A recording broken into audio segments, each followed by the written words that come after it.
ఆ తర్వాత ఇలా కొన్ని రోజులు గడుస్తూ వెళ్ళిపోయినాయి. వెళ్ళిపోయిన తర్వాత ఒక రోజున వీళ్ళదే ఒక పెద్ద ప్రాజెక్టు సక్సెస్ అయింది. దానికి తోడు కొడుకులిద్దరికీ ఇక పెళ్లి కూడా చేయబోతున్నారు. పెళ్లి పనులవి కూడా మొదలు పెట్టేయబోతున్నారు కాబట్టి వీళ్ళకి క్లోజెస్ట్, డీరెస్ట్ అనుకున్న వాళ్ళనే ఒక 50 కుటుంబాల వాళ్ళని పిలిచి ఒక నైట్ పార్టీ అరేంజ్ చేసుకున్నారు రామ్మోహన్ వాళ్ళు. ఆ పార్టీలో ఒకవైపున మ్యూజిక్ హడావిడి, ఒకవైపున మందు, దానికి తోడు ఒకవైపున డ్యాన్సులు వేస్తూ సరదాగా కబుర్లు చెప్పుకుంటూ బ్యాన్క్వెట్ టేబుల్స్ మీద కూర్చొని ఫుడ్ తినేవాళ్ళు ఫుడ్ తింటూ సర్వర్లు సర్వ్ చేస్తూ ఉండేసరికి అందరూ చాలా బాగా రెడీ అయ్యి ధూమ్ధామ్గా పార్టీకి అందరూ వచ్చారు. ప్రవీణ్ వాళ్ళ ఫ్యామిలీ కూడా వచ్చింది. ఇందు కూడా చాలా చక్కగా అక్కడికి ఆ అమ్మాయి కూడా ఒక మంచిగా డ్రెస్ చేసుకొని వచ్చి అలా నిలబడింది.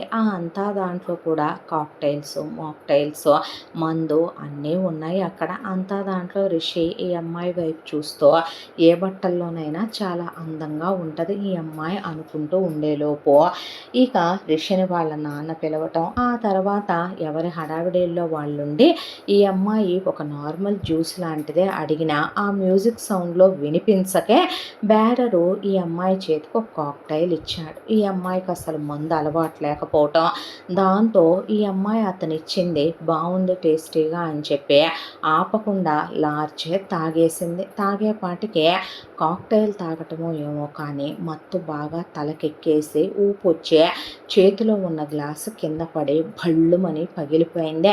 పగిలేపాటికి ఒక్కసారిగా మ్యూజిక్ ఆఫ్ చేసే అక్కడున్న వాళ్ళంతా ఈ అమ్మాయి వైపే చూస్తూ ఉండేసరికి శోభ అది చాలా ఎంబారసింగ్గా ఫీల్ అయ్యి ఈ అమ్మాయి దగ్గరికి వచ్చే నీకు అసలు బుద్ధి ఉందా బుద్ధి లేదా అనే పాటికి ప్రవీణ్ తనేం చేసిందే ఏమైంది ఎందు అనేసరికి అక్కడికి రిషి కూడా వచ్చి నిలబడ్డాడు. నిలబడే పాటికి నేను ఫ్రూట్ జ్యూస్ అడిగితే ఇదేదో ఇచ్చారో మత్తు వచ్చేసింది ప్రవీణ్ అనే పాటికే ఇది లో క్లాస్ కదా, అలగాది కదా, ఫస్ట్ టైం అనుకుంటా ఇది మందేసినట్టుంది, దాంతో ఎక్కేసే ఇది ఇలా గ్లాసులు పగరగొట్టి పార్టీ మూడంతా స్పాయిల్ చేసింది. అందరూ డిస్టర్బ్ అయిపోయారు, అందరూ మూడ్ ఆఫ్ అయిపోయారు. చూడు ఎలా ఉన్నారో, ఎలాంటి వాటికి ఎలాంటి చోట ఎలా ఉండాలో కూడా తెలుసా అనే పాటికే ఈ అమ్మాయి విడిగా ఉంటే ఓర్పు ఎక్కువ, సహనం ఎక్కువ, మంచితనం ఎక్కువ ఇందుకే, కానీ మందేసినప్పుడు ఎవరిలో నుంచైనా ఒరిజినాలిటీ బయటకు వచ్చుద్ది అన్నట్టు ఈ అమ్మాయి చిటికేసి శోభ అనే పాటికే ఏంటి అనేసరికి ఏంటి నువ్వు నన్ను, నేను లో క్లాస్ దాన్నా, నేను అలగాదాన్నా, అసలు ఏం తెలుసు నా గురించి నీకు అనే పాటికే అందరూ అంత దూరాన ఉన్నోళ్ళు కూడా వచ్చి వీళ్ళ చుట్టూ గుమ్ముగూడారు. ముఖ్యంగా రామ్మోహను, భానుమతి, ప్రభావతి, గంగాధర్, హర్ష, సువర్ణ అందరూ అక్కడే నుంచునేపాటికి ఈ అమ్మాయి ఎలా కనపడుతున్నాను నేను నీకు, నేను ఎవరో నీకు తెలుసా అసలు అనే పాటికే శోభ అలా నిలబడితే ఆంటీ నన్ను జాతకాలు చూడాలి, నువ్వు పుట్టిన డేటు టైము ప్లేసు తెలుసా అమ్మ అంటే ఎలా చెప్పాను, అమ్మా నాన్నల పేరు తెలుసా అంటే ఎలా చెప్పాను, ఎవరే లో క్లాస్ వాళ్ళు, నా క్యాస్ట్ ఇదే, మా నాన్న పేరు ఇది, మా అమ్మ పేరు ఇదే, మా నాన్న మా అమ్మని కట్నం కోసం పెళ్లి చేసుకున్నాడు, నన్ను మా తమ్ముడిని కని మా అమ్మ చనిపోయింది నా 10 ఏళ్ల వయసు అప్పుడు, మా అమ్మ చనిపోయాక వాడు ఇంకో దాన్ని పెళ్లి చేసుకున్నాడు, మా తమ్ముడు వారసుడని వాడు రెండోసారి చేసుకుంది గొడ్డుమోద్దని, నేను ఆడదాన్నని, ఆడవాళ్ళంటే ఉన్న చిన్న చూపు చులకన వల్ల వాడు నన్ను తీసుకొచ్చి అనాథాశ్రమంలో బామ్మ తాతయ్య వాళ్ళ దగ్గర వాడు వదిలేసి వెళ్ళిపోయాడు. ఆ తరువాత నాకు గుర్తుండదా మా అమ్మెవరో, మా నాన్నెవరో, మా వాళ్ళెవరో, నాతో వాళ్ళు బంధం తెంచేసుకున్నారు. ఒక్కదాన్ని కసితో చదివాను, కష్టపడి చదివాను, స్పాన్సర్లు దొరుకుతారా అని వెతికి నా కళ్ళు అలిసిపోయి నేను ఎవరో ఒకళ్ళు విద్యాదానం చెయ్యకపోతారా అని చెప్పి మెరిట్ మీద స్పాన్సర్లకు అది తగ్గకూడదని వాళ్ళకి మార్కులు చూపిస్తూ కష్టపడి చదువుకుంటూ వచ్చాను. నా 10th మార్క్స్ ఎంత తెలుసా నీకు ఆ విషయం, చూసావో లేదో మరి నా ఫోటో పేపర్లో వేశారో, ఇంటర్లో నా పర్సంటేజ్ ఎంత, నేను బీటెక్ చేసింది ఇక్కడ ఈ టాప్ కాలేజ్లో చేశాను. నన్ను ఫారెన్ స్పాన్సర్స్ చదివిచ్చేదే. నేను ఎంబీఏ చేశానే. ఎంబీఏ చేసింది నేను ఈ యూనివర్సిటీలో. ఏంటి నువ్వు ఆ రోజు అడిగిందే నేను అమ్మ ప్రేమని వెతుక్కున్నాను భానుమతి ఆంటీలో. వచ్చాక రామ్మోహన్ అంకుల్ ఒక ఫాదర్ లాగా, భానుమతి ఆంటీ నన్ను ఒక మదర్ లాగా చూస్తుంటే నేను ఆవిడకి నల్లపూసలు ఇచ్చానని, నేను ఆవిడకి బొకే ఇచ్చి కేక్ కట్ చేయించానని నువ్వేమన్నావో, నేను సువర్ణ గారికి మీ అమ్మకు కూడా బొకే ఇచ్చాననే దాంతో అందరి పెయిన్ టెన్షన్ గ్రాప్ చేద్దాం అనుకుంటున్నావా నువ్వు? నా తోడుకోడల్ని మా అమ్మని నాకు కాకుండా చేద్దాం అనుకుంటున్నావా? నాకు కాబోయే అత్తనే నాకు కాకుండా చేద్దామనుకుంటున్నావా? నువ్వెవరివే వాళ్ళ గిఫ్ట్లు ఇవ్వటానికి? నువ్వు అనాథవన్నావు. నేను అనాథన కాదు, నాకు అమ్మా బాబులు ఉన్నారో. అడుక్కు తినేదాన్ని అన్నావు. ఎవరే అడుక్కు తినేవాళ్ళు? నేను 2 లక్షల రూపాయల జీతం వచ్చే నేను ప్రవీణ్ని వలేశానన్నావు. నాకు వీడు చాలా ఎక్కువ అన్నావు. వీడమ్మా బాబులది చెరొక్కులం కాబట్టే నీకు వేరే ఆప్షన్ లేక, వాడికి ఎవడు పిల్లనిచ్చే దిక్కు లేక, నీలాంటి దేవత దేక్క నేను వాడిని పెళ్లి చేసుకోవాలనుకున్నానని నువ్వు ఆ రోజు అందే. ప్రవీణ్ వాళ్ళమ్మకి చాలా ఎక్కువ నేనిచ్చిన బ్యాంగిలు వాళ్ళ బ్రతుకు కంటే మరీ ఓఏ చేసి అంతిచ్చావు ఇంతిచ్చావు అని చెప్పి చాలా మాటలు మాట్లాడేశావు. నా గురించి అసలు నీకేం తెలుసు? నా ప్రజెంట్ ప్యాకేజు మంత్లీ 5 lakhs నా శాలరీ. నేను ఆఫీసులో నుంచి మానేయాల్సిందే తప్ప, నేను వర్క్ చేసేటప్పుడు నా ఆఫీసులో వాళ్ళు నా వర్క్ నచ్చి నన్ను తీసేసేది లేదు. ఈ ఏరియాలో నేను 4 BHK డూప్లెక్స్ ఫ్లాట్ కొనుక్కున్నాను. లోను క్లియర్ అయిందే. నా కారు ఈ బ్రాండ్, దాని లోను క్లియర్ అయింది. నేను 2 సైట్లు కొనుక్కున్నాను, లీజుకు పడేశాను. నేను దానికి తోడు గోల్డ్ మొత్తం ఒక ఆడపిల్లకు కావాల్సింది చేయించి పెట్టుకున్నాను. నా దగ్గర బ్యాంక్లో సేవింగ్స్ ఉన్నాయే. నేను ప్రవీణ్ని చేసుకోవటానికే ప్రవీణ్ చుట్టూ తిరిగానా? ఏరా ప్రవీణ్, నీ దగ్గర నుంచి ఎప్పుడైనా ఒక గిఫ్ట్ తీసుకున్నానా? ఏ రోజైనా నీకు ఐ లవ్ యూ చెప్పానా? ఎప్పుడైనా నీతో గంటలు గంటలు ఫోన్లో మాట్లాడానా? మా పరిచయం గురించి అసలు నీకేం తెలుసని మాట్లాడావు శోభ? అనుకోకుండా ఒక రోజున నేను ప్రవీణ్కి లిఫ్ట్ ఇచ్చాను. నా నెంబర్ తీసుకున్నాడు.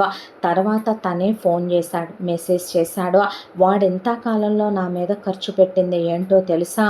రోజు అనాథనైన నా బ్రతుకులో తిన్నావా తినలేదా, చచ్చావా బతికావా అనే పొద్దున్నే ఒక గుడ్ మార్నింగ్, మధ్యాహ్నం లంచ్ చేసావా అనే ఒక మెసేజ్, సాయంత్రం ఆఫీస్ అయిపోయిందా అనే ఒక కాల్, రాత్రికి వాడు మాట్లాడే ఒక అరగంట మాటలు. ఇంతకు మించి ఏ రోజు నేను ప్రవీణ్ దగ్గర నుంచి సింగిల్ గిఫ్ట్ తీసుకున్నానా? ప్రవీణ్ అనే పాటికి ప్రవీణ్ లేదన్నాడు. అనే పాటికి నీకేం తెలుసో? నీలాగా ఉండటం నాకు చేత కాదలే.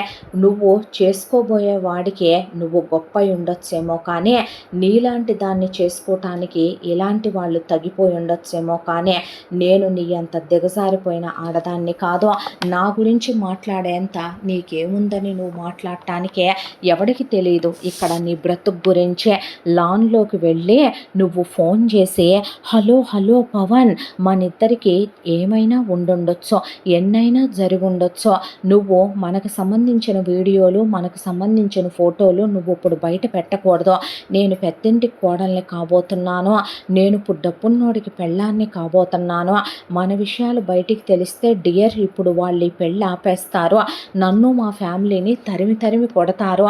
మా అన్నయ్యకి బిజినెస్ డీల్స్ ఇస్తానన్నారు రిషి వాళ్ళ డాడీ.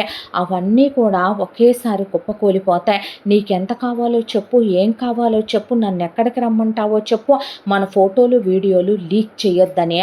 నీలాగా దిగజారిపోయి దేవుడిచ్చి అడుక్కునేంత స్థితిలో నేను లేను.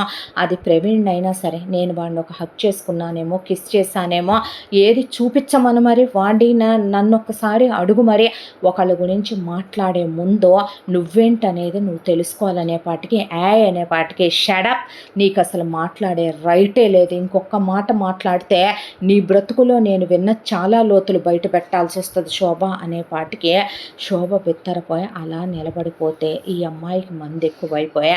పడిపోబోతుంటే రిషి ఆ అమ్మాయి వీపు కింద చెయ్యేసి పట్టుకున్నాడు.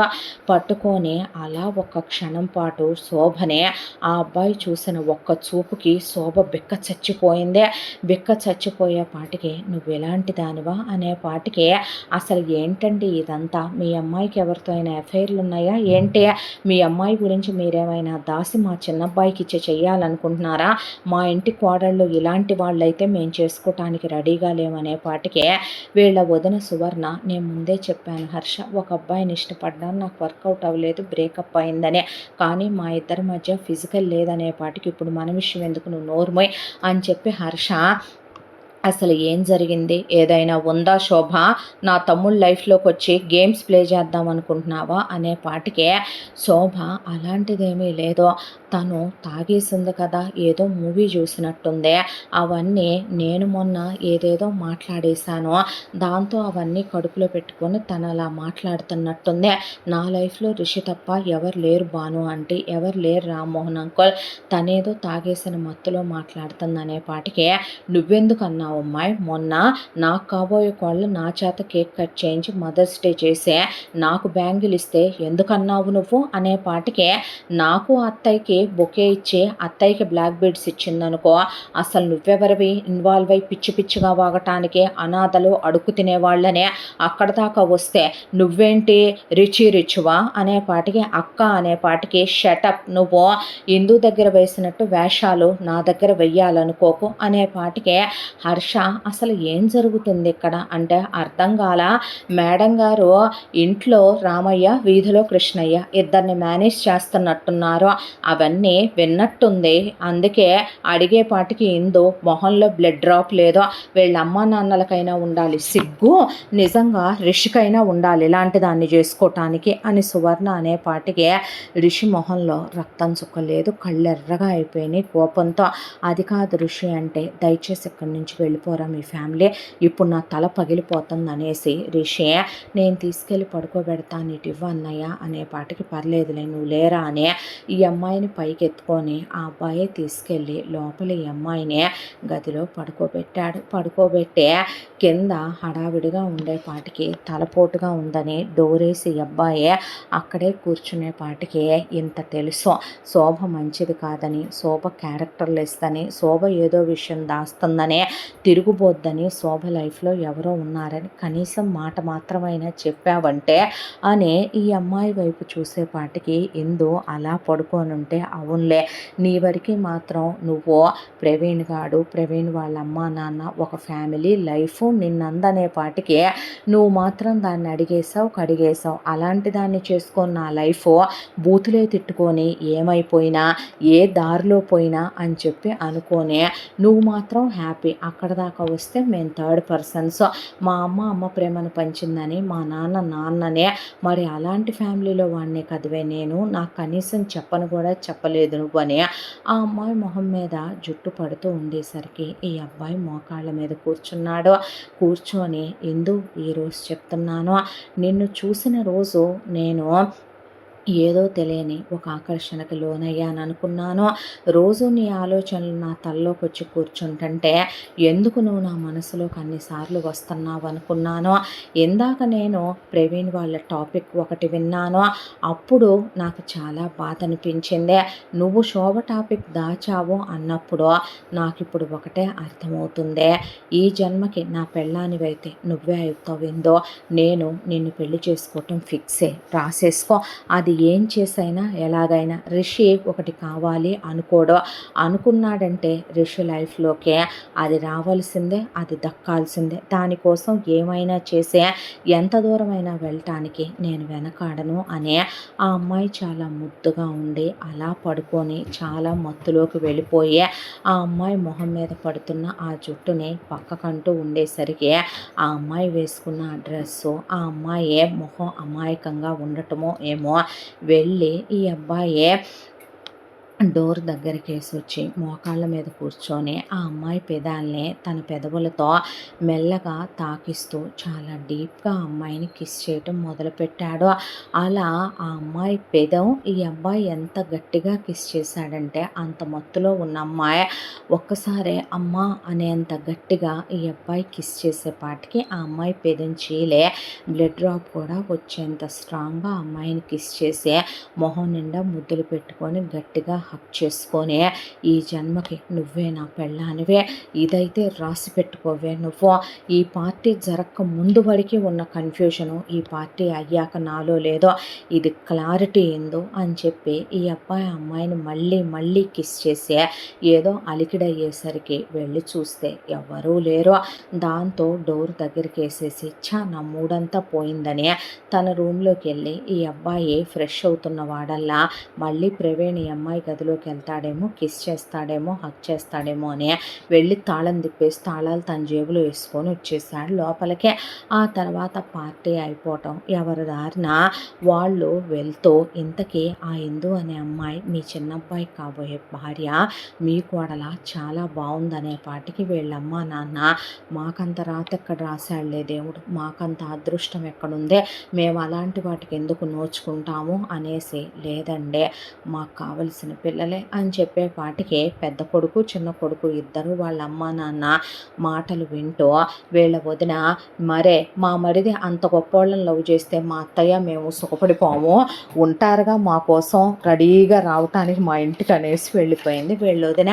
ఆ తర్వాత నెక్స్ట్ డే ఇందు లేవకముందే లేచి రిషి ఇందు డోర్ లాక్ ఓపెన్ చేసి ఆ తర్వాత డైలీ రొటీన్ స్టార్ట్ అయిపోయింది. ఇందు కాస్త ఆలస్యంగా నిద్ర లేచి కిందకి వచ్చి భానుమతితో సారీ ఆంటీ అనే పాటికి, దేనికమ్మా సారీ అంటే, నేను తాగను ఆంటీ బేసిక్గా, కానీ అనుకోకుండా నిన్న గ్లాస్ మారి అనే పాటికి, పర్లేదమ్మా ఈ రోజుల్లో ఇవన్నీ కామన్, పార్టీ కల్చర్ అంటున్నారుగా, మీ అంకుల్ కూడా తాగుతారు, నా కొడుకులు ఇద్దరు కూడా తాగుతారు, లిమిట్లెస్గా కాదు, అలా అంటే పెద్ద కోడలు కూడా బీరని అయ్యని ఇయని 1, 2 వేస్తానే ఉంటుంది ఫ్రెండ్స్తో వెళ్ళినప్పుడు, దానిలో ఏముంది కానీ ఈ నిమ్మరసం తాగు అని ఆవిడ నవ్వుతూనే లెమన్ జ్యూస్ కలిపిచ్చింది. ఆ తర్వాత ఆ రోజు సాయంత్రం ఒక్కటే అలా నిలబడి ఉంది టెర్రస్ మీద ఇందు. రిషి వెళ్ళి ఇందు పక్కనే నిలబడి ఇందు అనేసరికి చెప్పండి అంటే, శోభ గురించి ఏమైనా విన్నావా ఇందు అనే పాటికి, ఏ విషయం గురించి అంటే, శోభ లైఫ్లో ఎవరైనా ఉన్నారు, ఎవరినైనా ఇష్టపడుతుంది అని, నువ్వు శోభ ఏదైనా తప్పు చేస్తుందని నీకు తెలుసా, విన్నావా అనే పాటికి ఈ అమ్మాయి ఒక్క క్షణం పాటు తటపటాయించే, నిజంగా ఇది థర్డ్ పర్సన్స్ విషయం, తనకెందుకో, తన గురించో తన ప్రవీణ్ గురించో కాదు కదా, తనకు అనవసరం, తన వల్ల మళ్ళీ వాళ్ళు ఫిక్స్ చేసుకున్న పెళ్ళి డ్యామేజ్ అయిపోయిందని, వాళ్ళు విడిపోయారని, గొడవలైనయని, వాళ్ళకు కాబోయే చిన్న కోడల మీద తనేదో చాడీలు చెప్పిందని, తనకు కాబోయే పెళ్ళాన్ని తన్ని విడదీసిందని, ఈ మాటలన్నీ పడాల్సిన అవసరం ఏమొచ్చింది ఇప్పుడు అనే దాంతో ఈ అమ్మాయి, అలాంటిదేమీ లేదండి, నేనేమీ వినలేదు అనేసరికి, అవునా ఇక్కడ నా లైఫ్ కూడా ఉంది అనేపాటికి, నిజంగా నేనేమీ వినలేదండి అని ఈ అమ్మాయి, మరి రాత్రి ఎందుకు అలా మాట్లాడావు శోభతో నువ్వు అని అబ్బాయి అడిగితే, ఏదో తాగేసిన మత్తులో మాట్లాడుంటాను, నాకు పని ఉంది అని చెప్పి ఫాస్ట్గా అక్కడి నుంచి వెళ్ళిపోయేపాటికి, తప్పే లేదే నేను నిన్ను రాత్రి కిస్ చేయటం, తప్పే లేదు నేను నిన్ను పెళ్లి చేసుకోవాలనుకోవటం, everything is fair, love and war అంటారు ఇందో, అది నీలాంటి వాళ్ళే నాలాంటి వాళ్ళని రెచ్చగొట్టి మరీ చేయిస్తారని అనుకున్నాడు రిషి. ఆ తర్వాత పెళ్లి పనులు మొదలైపోయినాయి. 1 by 1 ఈ అమ్మాయికి కూడా వీళ్ళమ్మే బట్టలు మొత్తం వద్దంటున్న ఆవిడే తీసుకుంది.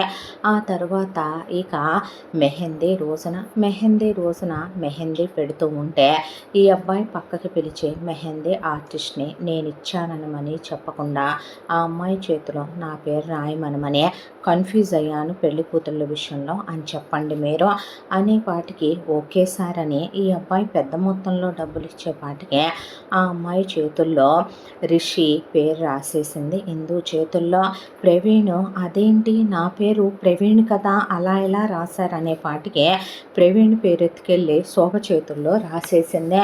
రాసేపాటికి కన్ఫ్యూజ్ అయ్యాను సార్, నేను పెళ్లి కూతుళ్ళ విషయంలో అర్థం కాలేదు అనే పాటికి, అలా ఎలా రాసేస్తావు నువ్వు అని శోభ అంటూ ఉండగా, జస్ట్ అమ్మాయి ఈ అబ్బాయి సారీ చెప్పి వెళ్ళిపోమనే పాటికి సారీ చెప్పి అక్కడి నుంచి వెళ్ళిపోయింది. ఆ తర్వాత హల్దీ అప్పుడు కావాలనే ఈ అబ్బాయి హల్దీ ఫంక్షన్ స్టార్ట్ అవుతుంది అనేసరికి ఈ అబ్బాయి జారి పడినట్టుగా ఆ అమ్మాయి మీద పడే పక్కనే ఉన్న హల్దీ గిన్నె తీసి ఆ అమ్మాయి మీద పోసేసాడు.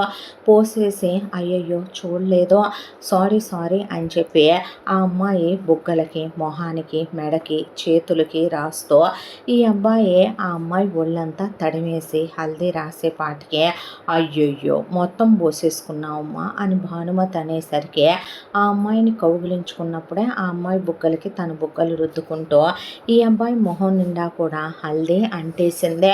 ఆ తర్వాత ఇక సంగీత్ ఫంక్షను. సంగీత్కి ఈ అమ్మాయి చాలా బ్యూటిఫుల్గా బ్యాక్ పెద్ద ఓపెన్ ఉన్న ఫ్రాక్ వేసుకుని చాలా అందంగా రెడీ అయింది.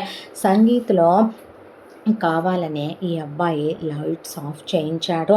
ఆఫ్ చేయించి ఈ అమ్మాయిని ఎత్తుకొని తిప్పి ఒకవైపున సాంగ్ ప్లే అవుతుంటే ఆ అమ్మాయి ప్రవీణ్ అనుకుంటున్నా ప్రవీణ్ని ఎవరో పిలుస్తున్నారని చెప్పించి ఈ అబ్బాయి ఆ పాట అయిపోయిందాక చాలా రొమాంటిక్గా ఒక ఇంగ్లీష్ సాంగ్కి ఈ అమ్మాయితో డాన్స్ చేశాడు.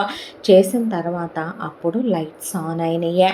ఆ తర్వాత ఈ డ్యాన్సుల హడావిడి అంతా అయిపోయి ప్రవీణ్తో కూడా డ్యాన్స్ చేసి ఆ అమ్మాయి ప్రవీణ్ని బాధపడద్దులే, మెహందీదేముంది పోతుందిలే, మళ్ళీ నీ పేరే రాయించుకుంటానులే 16 డేస్ ఫంక్షన్కి అని చెప్పి ఆ తర్వాత హల్దీ రోజు కూడా నేను నీకు రాస్తా రమ్మనమని ఆ అమ్మాయి ప్రవీణ్తో రాయించుకుంటూ ఇలా కవర్ చేసుకుంటూ వెళ్తూ ఉన్న దానిలో ఇక సంగీత్లో వీళ్ళు డ్యాన్సులు చేసుకోవటం అయిపోయింది. అయిపోయిన తర్వాత ఈ అమ్మాయి పిన్స్ లూజ్ అయినాయి. లూజ్ అయ్యేపాటికి అందరూ ఇంట్లోకి వచ్చారు. ఇంట్లోకి వస్తే ఒకసారి నేను టచ్అప్ చేసుకొని వస్తానని చెప్పి ఈ అమ్మాయి తన రూమ్లోకి లోపలికి వెళ్ళింది. వెళ్ళేపాటికి ఆ అమ్మాయితో తనకి డ్యాన్స్ చేసిన ఆ అమ్మాయి మీద ఆశ చాలలేదు. పైగా ఆ అమ్మాయి చాలా అందంగా ఉండటం ఒకటే, ఆ అమ్మాయిని ఆ రోజు కిస్ చేసింది పదే పదే గుర్తుకు రావటం ఒకటే. దాంతో ఆ అమ్మాయి తనకి పదే పదే కావాలనిపించటంతో ముందు లోపలికి వెళ్ళేపాటికి ఆ అమ్మాయి వాష్రూమ్లో ఉన్నట్టు పైపులు శబ్దం రావటం మొదలైంది. దాంతో తను కరెక్ట్గా ఆ అమ్మాయి రూమ్లో వార్డ్రోబ్ పక్కన నుంచున్నాడు. ఆ అమ్మాయి బయటకు వచ్చి అద్దం ముందర నిలబడేపాటికి తను లైట్స్ ఆఫ్ చేసేసి ఆపుకోలేని కోరికతో ఆ అమ్మాయిని వెనక నుంచి కౌగిలించుకున్నాడు. కౌగిలించుకొని ఆ అమ్మాయి బ్యాక్ ఓపెన్ ఫ్రాక్ వేసుకుంది కాబట్టి ఆ అమ్మాయి వీప్ మీద చాలా గట్టిగా కిస్ చేస్తున్నవాడు ఆ అమ్మాయి వీప్ మీద కందిపోయి సక్ చేసినంత గట్టిగా ముద్దు పెట్టేసుకునేపాటికి ఆ అమ్మాయికి ఫీలింగ్స్ రావటం మొదలై ప్రవీణ్ ప్రవీణ్ పిచ్చి పట్టిందా, ఏమైందిరా నీకు అసలు అని చెప్పి అంటూ ఉండగా ఆ అమ్మాయిని ముందుకు తిప్పి పదే పదే ప్రవీణ్ పేరు అంటోందని ఆ అమ్మాయి నోటి మీద చెయ్యేసి నోరు మూసేసి ఆ అమ్మాయిని 2 చేతులు గట్టిగా గోడ కానిచ్చి ఆ అమ్మాయి నడుముని ఒక చేత్తో ఆ అమ్మాయి 2 చేతుల్ని ఒక చేత్తో పట్టుకున్నాడు.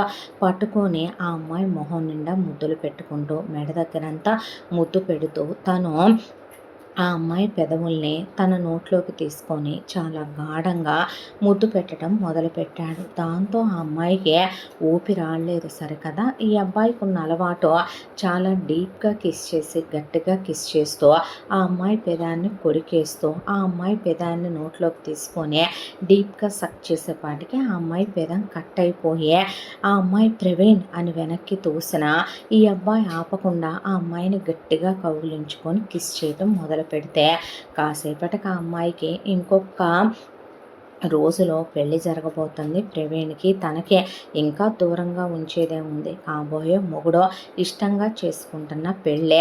ఆ అమ్మాయి ఎక్స్పెక్ట్ చేయదు కదా ప్రవీణ్కి బదులు రిషి రూమ్లోకి వచ్చాడు అనే విషయం. దాంతో ఇష్టంగానే వచ్చింది ప్రవీణేని అనుకొని ఈ ముద్దు కోసమేగా ఇన్నాళ్లుగా అల్లాడిపోతున్నాడు అని దగ్గరికి తీసుకొని ఆ అమ్మాయి కూడా తిరిగి కిస్ చేయడం మొదలుపెట్టింది.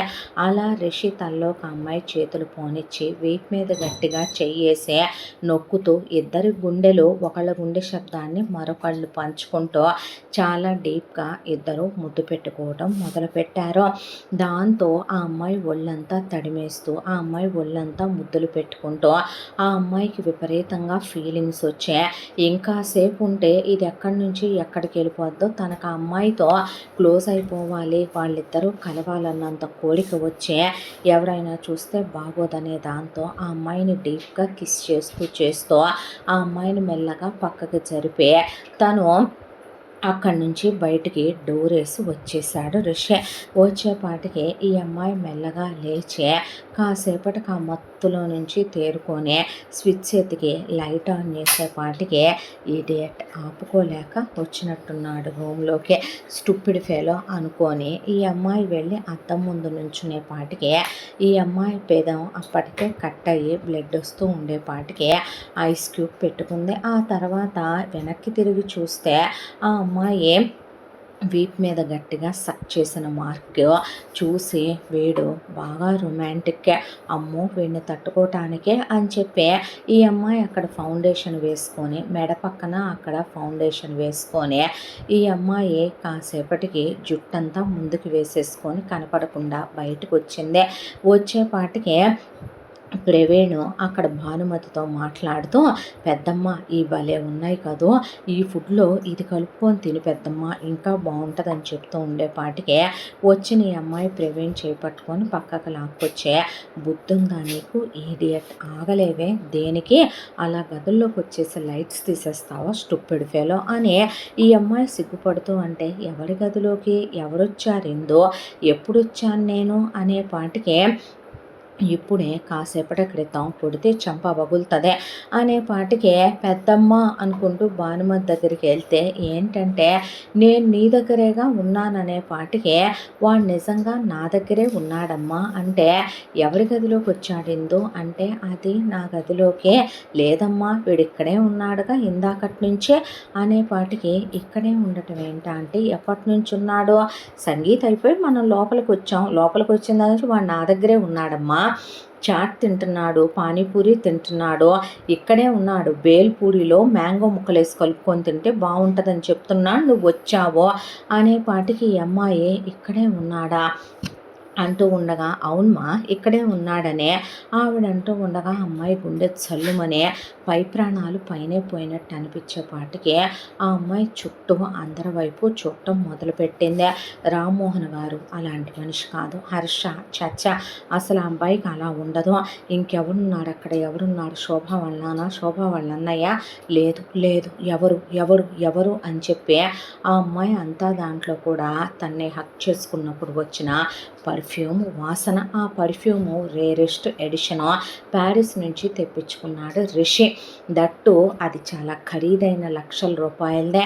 ఆ పర్ఫ్యూము ప్రవీణ్ దగ్గర వాసన రావాలి కదా, దాంతోనే అమ్మాయి ప్రవీణ్ అనే పాటికి ఏంటంటే, ఇట్రా నీ పర్ఫ్యూమ్ ఒకసారి వాసన చూడాలని దగ్గరికి లాగి వాసన చూస్తూ ఉండే పాటికి రిషి అటే చూసే అనుమానం వచ్చినట్టుంది అని ఈ అమ్మాయి రిషి వైపు చూడటం మొదలుపెట్టింది. మొదలుపెట్టేపాటికి రిషి ఫోన్ వచ్చినట్టుగా ఈ అమ్మాయి దగ్గరకు వస్తూ రిషి గారు అంటూ ఉండగా హలో అనుకుంటూ బయటికి వెళ్ళిపోయాడు.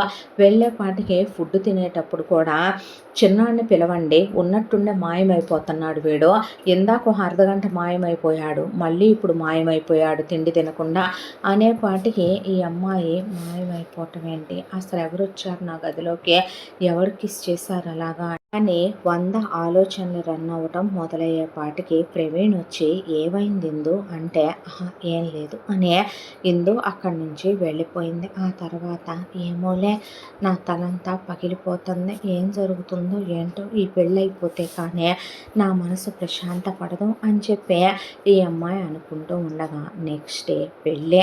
వీళ్ళ పెళ్ళికి ముందే జరిగిన ఒక చిన్న తతంగం, వీళ్ళు బట్టలు కొనడానికి వెళ్ళినప్పుడు వీళ్ళ ఇంటి కోడళ్ళకి అమ్మాయికి మేలి ముసుగు వేయాలి. అయితే ఈ అమ్మాయి ఈ రోజుల్లో కూడా ఏంటంటే ఇలాంటివి తలదాకా వేసుకుంటావులే అని భానుమతితో అనేపాటికి అలాగే లేమ్మ అని భానుమతి అంటే వచ్చి ఋషి ఆ మేలి ముసుగు ఈ అమ్మాయి మొహం మీద దాకా దింపేశాడు. ఇందుకే దింపి ఇలా ఇంకా బాగుంది కదూ, అయినా పొద్దున్న లేస్తే దేవుడే అన్నీ చేస్తాడో, దేవుణ్ణి నమ్మాను, దేవుడంటే నమ్మకం అంటావు, వాడికి ఏమైనా అయిపోయినా పర్లేదా అనేపాటికి ఆ అమ్మాయి ఉలిక్కిపడి ఏమవుతుందండి అనేపాటికి ఏమో పెళ్ళికి ముందు మొగుడు పెళ్ళాలు ఒకళ్ళు మొహం ఒకళ్ళు చూసుకోకూడదు, తాళి కట్టిందాక అంటారు.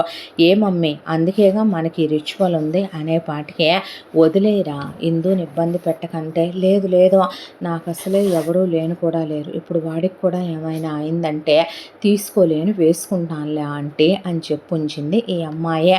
దాన్నే ఈరోజు ఆయుధంగా వాడి రిషి వీళ్ళు పెళ్లి కూతుళ్ళని తీసుకురావటానికి పెళ్లి మండపంలో ఎవరి హడావిడిల్లో వాళ్ళుండి కొంతమంది గర్ల్స్ని స్పెషల్గా డ్యాన్స్ చేస్తూ పెళ్లి కూతుళ్ళని తీసుకురమ్మనమని ఏర్పాటు చేశారు. దాంతో ఈ అబ్బాయి ముందే అక్కడున్న గర్ల్స్లో వాళ్ళ టీం లీడర్ని పిలిచి మీకు ఒక్కొక్కళ్ళకి ఎంత మాట్లాడింది అనేపాటికి 25,000 సార్ అనేపాటికి మీకు ఒక్కొక్కళ్ళకి 1,00,000 రూపాయలు ఇస్తాను. ఆ మేలి ముసుగులు వేసేటప్పుడు చూస్తున్నారా మీ అందరూ, ఈ అమ్మాయికి మీరు మేలు ముసుగేసి నా పక్కన కూర్చోబెట్టాలి, ఈ అమ్మాయికి మేలు ముసుగేసి అక్కడున్నాడే ఒక అతని పక్కన కూర్చోబెట్టాలని ప్రవీణ్ని చూపించాడు. అలాగే సార్ అన్నాక వన్స్ మీరు పెళ్లి కూతుళ్ళను కూర్చోబెట్టిన తర్వాత ఈ మండపంలోనే కనిపించకూడదు అంటే అలాగే సార్ అని చెప్పి ఆ అమ్మాయి వాళ్ళు డ్యాన్స్లు వేస్తూ తీసుకొని వచ్చి మేలు ముసుగులు బాగా మందంగా ఉండేపాటికి పెళ్లి కూతుళ్ళని తీసుకొచ్చి ఇందుని ఋషి పక్కన కూర్చోబెట్టే శోభని ప్రవీణ్ పక్కన కూర్చోబెట్టే వాళ్ళు అక్కడి నుంచి జంపు జలాని అయిపోయారు. ఆ తర్వాత రిషి పక్కన కూర్చున్న ఇందు తను ప్రవీణ్ పక్కనే కూర్చున్నాననుకొని రిషి చేతిని కౌగిలించుకొని పట్టుకొని I love you Praveen, I love you రా అని ఈ అమ్మాయి ఈ రోజు కోసం ఎన్ని కలలు కన్నానో, ఎన్ని ఆశలు, ఎన్ని జీవితంలో కోరికలు కోరుకున్నానో తెలుసా అనేపాటికే అన్నిటికీ రిషి అని తప్ప ఏం మాట్లాడలేదు. ఆ అమ్మాయి ఐ లవ్ యూ అన్నా, ఐ లవ్ యూ టూ చెప్పవేంట్రా అన్నా నవ్వటం తప్ప ఏమీ చెప్పలేదు.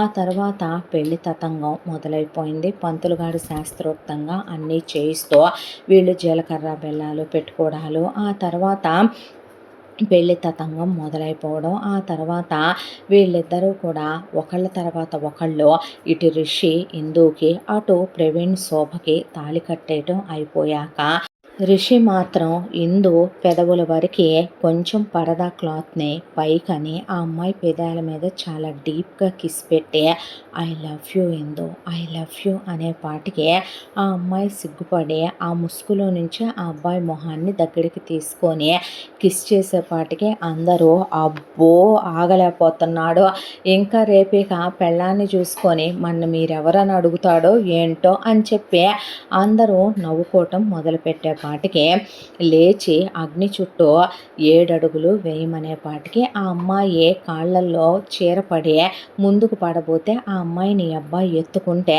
అది కాదు బాబు అనేసరికి నేనే మోసుకుంటాలేండి పంతులు గారు, లైఫ్ అంతా నేనేగా మోసుకోవాలి అని చెప్పి పడబోయే అమ్మాయిని జాగ్రత్త అయిందు అని చెప్పి ఈ అబ్బాయి ఎత్తుకొని ఆ అమ్మాయిని ఎత్తుకునే 7 అడుగులు వేశాడు. వేసిన తర్వాత ఇక్కడికి తతంగం కంప్లీట్ అయిపోయి తీసుకొచ్చే మండపంలో ఈ అమ్మాయిని కూర్చోబెట్టేసిన తర్వాత ఇప్పుడు పంతులు గారు మీ సాంప్రదాయం ప్రకారం మీరు నొసట్లో కుంకుమ పెట్టడం, అమ్మాయి ముఖాన మేలి ముసుగు తీసి ముఖం చూడటం జరగాలయ్యా, ఇప్పుడే పెళ్లి కూతురుదే అనే పాటికి ఇటువైపున ప్రవీణు అటువైపున రిషి ఒకేసారి ముసుగులు తీసేపాటికి ప్రవీణ్ నువ్వున్నావేంటి అని శోభని నువ్వేంట్రా నా పక్కన వేస్ట్ ఫెలో అనే శోభ లేచి నుంచునే పాటికి ఇటు రిషిని చూసిన ఇందో ఉలిక్కిపడి మీరేంటండి అని లేచి నిలబడితే రిషి మౌనంగా లేచి నిలబడ్డాడు. నిలబడే పాటికి అంతా దాంట్లో అసలందరూ ఏం జరిగింది ఇక్కడ, ఏం జరిగింది ఇక్కడ అనే టెన్షన్ పడిపోతూ ఉంటే, రామ్మోహన్ నువ్వు చూసుకోవద్దా భాను అనే పాటికే, నేను మీతోనే ఉండాలి, గెస్టులను రిసీవ్ చేసుకోవాలన్నారు కదండి, పెద్ద కోడలి వైపు చూస్తే మామయ్య మేము ఎంట్రన్స్ దగ్గర ఉన్నాం కదా అనే పాటికి, బుద్ధి లేని పనిలో అటమ్మ ఇటు ఇటమ్మ అటు ఎలా మారారు అసలు, ఎవరు తీసుకొచ్చారంటే వాళ్ళు వేరే అమ్మాయిలు కదండి అనే పాటికి, ఎక్కడ సచ్చారు వాళ్ళు అనే పాటికి, అందులో వాళ్ళ టీం లీడర్ ఒక్కటే ఆగేపాటికి, సారీ సార్ మా వాళ్ళు కన్ఫ్యూజ్ అయినట్టున్నారు అని అక్కడి నుంచి జారుకుంది. అదే దాంతో మీరు చేసిన కన్ఫ్యూజన్కి ఎంత పెద్ద ఇదొచ్చిందో ఇప్పుడు అనే వీళ్ళు మాట్లాడుకుంటూ ఉండగా, ఇందు ప్రవీణ్ అని వెళ్ళబోతుంటే ఇందు చెయ్యే రిషి గట్టిగా పట్టుకునేపాటికి, రిషి వైపు చూస్తూ ఇందు అలా ఆగిపోతే, ప్రవీణ్ ఇందు అని రాబోతే ఆగమన్నట్టు చెయ్యి చూపించేశాడు రిషి. చూపించేపాటికి ఇప్పుడు జరిగిందంతా తూనా బొడ్డు అనుకుందాము, ఈ విషయాన్ని ఇంకెక్కడితో వదిలేసేద్దాము, మా అమ్మాయిని మేము ఈ ప్రవీణ్ గారికి ఇచ్చేలా చేస్తాము, అన్ని విధాలుగా మాకు కరెక్ట్ అనుకోని కదా మేము రిషితో ఓకే చేసుకుందే, తూచ్ అనుకొని ఈ తాళులు తెంపించేసి ఏదో ఉంటుందిగా మీ బేపనోళ్ళల్లో మమ అనుకోవటం, అయ్యయ్యో వేదాల్లో వాటిల్లో వీటిల్లో ఉంటాయి తీసేసి సరిచేసి అటు తాళి అటు పెళ్లి కొడుకుతో ఇటు తాళి ఇటు పెళ్లి కొడుకుతో కట్టించేసేవయ్యా పంతులు అనే పాటికి, పంతులు గారు నిర్ఘాంతపోయి ఆయన అలా నుంచుంటే, ఈలోగా రిషి నేను ఒప్పుకోను అనే పాటికి, ఏం ఒప్పుకోవు అని ఎందు అంటే, నేను మగాణ్ణే, పంతులు గారు హిందూ సాంప్రదాయం ప్రకారం ఒక్కసారి ఒక అబ్బాయి అన్ని సాంప్రదాయాల ప్రకారం ఒక అమ్మాయి మెళ్ళలో తాళి కట్టి పెళ్లి చేసుకున్న తర్వాత రీజన్ లేకుండా రీజన్లెస్గా నేను బ్రతికుండగా నా పెళ్ళాం మెళ్ళలో తాళి తీసేసి వేరే మగాడికి నేను అప్పచెప్పొచ్చండి, మీరు చెప్పండి అనే పాటికి, ఇదే ఉందా మీ సాంప్రదాయాల్లో, ఇవే ఉన్నాయా మీ వేదాల్లో అనే పాటికి, సచ్చిన ఒక్కసారి అది గాంధర్వ వివాహమైనా దండలే మార్చుకున్న ఈ రోజుల్లో అంటే పొయ్యే కాలాలు వచ్చి రిజిస్టర్ మ్యారేజ్లు అయ్యి ఇయ్యి అని చెప్పి సాక్ష్యాల కోసం కొట్టేసుకుంటున్నారు. కానీ ఒక ఆడదానికి మగాడికి వేదమంత్రాల సాక్షిగా పెళ్ళైన తరువాత ఆ జంటను విడదీయటము తప్పు, వాళ్ళని వేరే వాళ్ళకి ఇచ్చి చేయటము తప్పు అనే పాటికి, నేను మగాణ్ణి కాదా, నాలో లోపం ఉందా, నేను నిన్ను హ్యాపీగా చూసుకోనా, నిన్ను నేను వాడికి ఎలా అప్పచెప్తాను ఇందో అనే పాటికి, ఆ అమ్మాయి అలా నుంచునే పాటికి, అంటే ఏంటి ఇందో, నేను మొగుడుగా బ్రతికుండగానే నేను నీ మెళ్ళో తాళి కట్టగానే నువ్వు నేను నీ పక్కన అన్ని విధాలా పర్ఫెక్ట్గా ఉండగానే నేను కట్టిన తాళి తెంచేసే ఈ మొగుడు నాకొద్దు, ఇంకొక మొగుడు నాకు కావాలనే వావి వరుసలు మర్చిపోయి ఇప్పుడు నన్ను కాదని వాడిని చేసుకుంటావా నువ్వు అనే పాటికే, షాకులో అసలు ఆ అమ్మాయి ఏమీ మాట్లాడకుండా మౌనంగా నుంచుండిపోయిందే. ఎంత దాంట్లో ఎవరికి ఏం మాట్లాడాలో అర్థం కాక అలా ఉంటే, ప్రభావతి ఆలోచించేయటం మొదలుపెట్టిందే, క్యాలిక్యులేషన్లు వేయటం మొదలుపెట్టేసిందే. దాంతో ఇప్పుడు హిందూని చేసుకుంటే మహా అయితే వీళ్ళకు వచ్చేది ఎంత, కానీ శోభని చేసుకుంటే శోభ వాళ్ళ అమ్మ నాన్న శోభకు బాగా దోచిపెడతారు. దాంతోనే మాకు ఈ పెళ్ళి ఇష్టమే, మా వాడు శోభతోనే ఉంటాడు అనే పాటికి, అమ్మ అంటే నోరు మొయ్, అమ్మ ఏది చెప్పినా నీ మంచి కోసమే చెప్పుద్దే, అయినా ఇక్కడ దాకా వచ్చిన తర్వాత తాళి కట్టిన ఎందుని రిషి వదలనప్పుడు నువ్వు తాళి కట్టిన శోభను మాత్రం నువ్వు వదులుతావా ఏంటి అని చెప్పి, అక్కడే ఉన్న శోభ వాళ్ళ అమ్మ నాన్నతో, జరిగిన పెళ్ళి కాదని మా అబ్బాయి తాళి కట్టిన తర్వాత మీ అమ్మాయిని తాళి తెంచి మా అబ్బాయి బతికుండగానే విధవని చేసైనా తీసుకెళ్ళాలి, మా అబ్బాయికి విడాకులు ఇవ్వాలి, ఆ విడాకులు ఏ కారణంతో ఇచ్చారో చెప్పాలి, మీ మీద మేము పరువు నష్టం దావా వేయొచ్చు, మీ అమ్మాయి ఏదేదో చేసిందని చాలా చాలా మాటలు ఆ పార్టీ రోజున మేము కూడా వినున్నాము, ఎంత జరిగాక మీ అమ్మాయికి మాత్రం మళ్ళీ పెళ్ళి అవ్వటం తేలికైన పనా అని ప్రభావత్ అనేసరికి, శోభ వాళ్ళ అమ్మ నాన్న ఆలోచనలో పడిపోయారు. మంచో చెడో ఇప్పుడు కూతురికి ప్రవీణ్తో పెళ్ళైపోయిందే, కూతురు గురించి పెద్దగా ఆలోచించి సంస్కారం కాదని ఆరా తీయకపోవటానికి, అందరి ఫ్యామిలీ రామ్మోహన్ వాళ్ళ ఫ్యామిలీలా ఉండదు, అందరు అబ్బాయిలు రిషిలా ఉండరు, ఎంత అయిన తర్వాత రేపు వీళ్ళ అమ్మాయిని ఎవడు చేసుకుంటాడు, ఇప్పుడు మళ్ళీ ఇంకో సంబంధాలు ఎక్కడ వెతికి తీసుకొస్తారు, దాంతోనే అయితే మా ఇంటికి మీ ప్రవీణ్ని ఇల్లరికం పంపించాలి, ఇక మీదట మీరు మీ అక్కయ్య వాళ్ళతో సత్సంబంధాలు తెంచేసుకోవాలి, మా అమ్మాయి రావాల్సిన ఇంటికి ఆ అమ్మాయి వచ్చి మళ్ళీ మీరు వీళ్ళతో కలిసి ఉంటే మా అమ్మాయి వచ్చి మళ్ళీ వీళ్ళందరి మొహాలు చూడదనే పాటికి మాకు ఇష్టమే, మా అబ్బాయిని పంపిస్తాను ఇల్లరికం అనేసింది ప్రభావతి. అనేపాటికి అమ్మ అంటున్న ప్రవీణ్‌ని, "అదేంట్రా ఎవరి లైఫ్‌ల గురించి వాళ్ళు చూసుకున్నారు ఇక్కడ.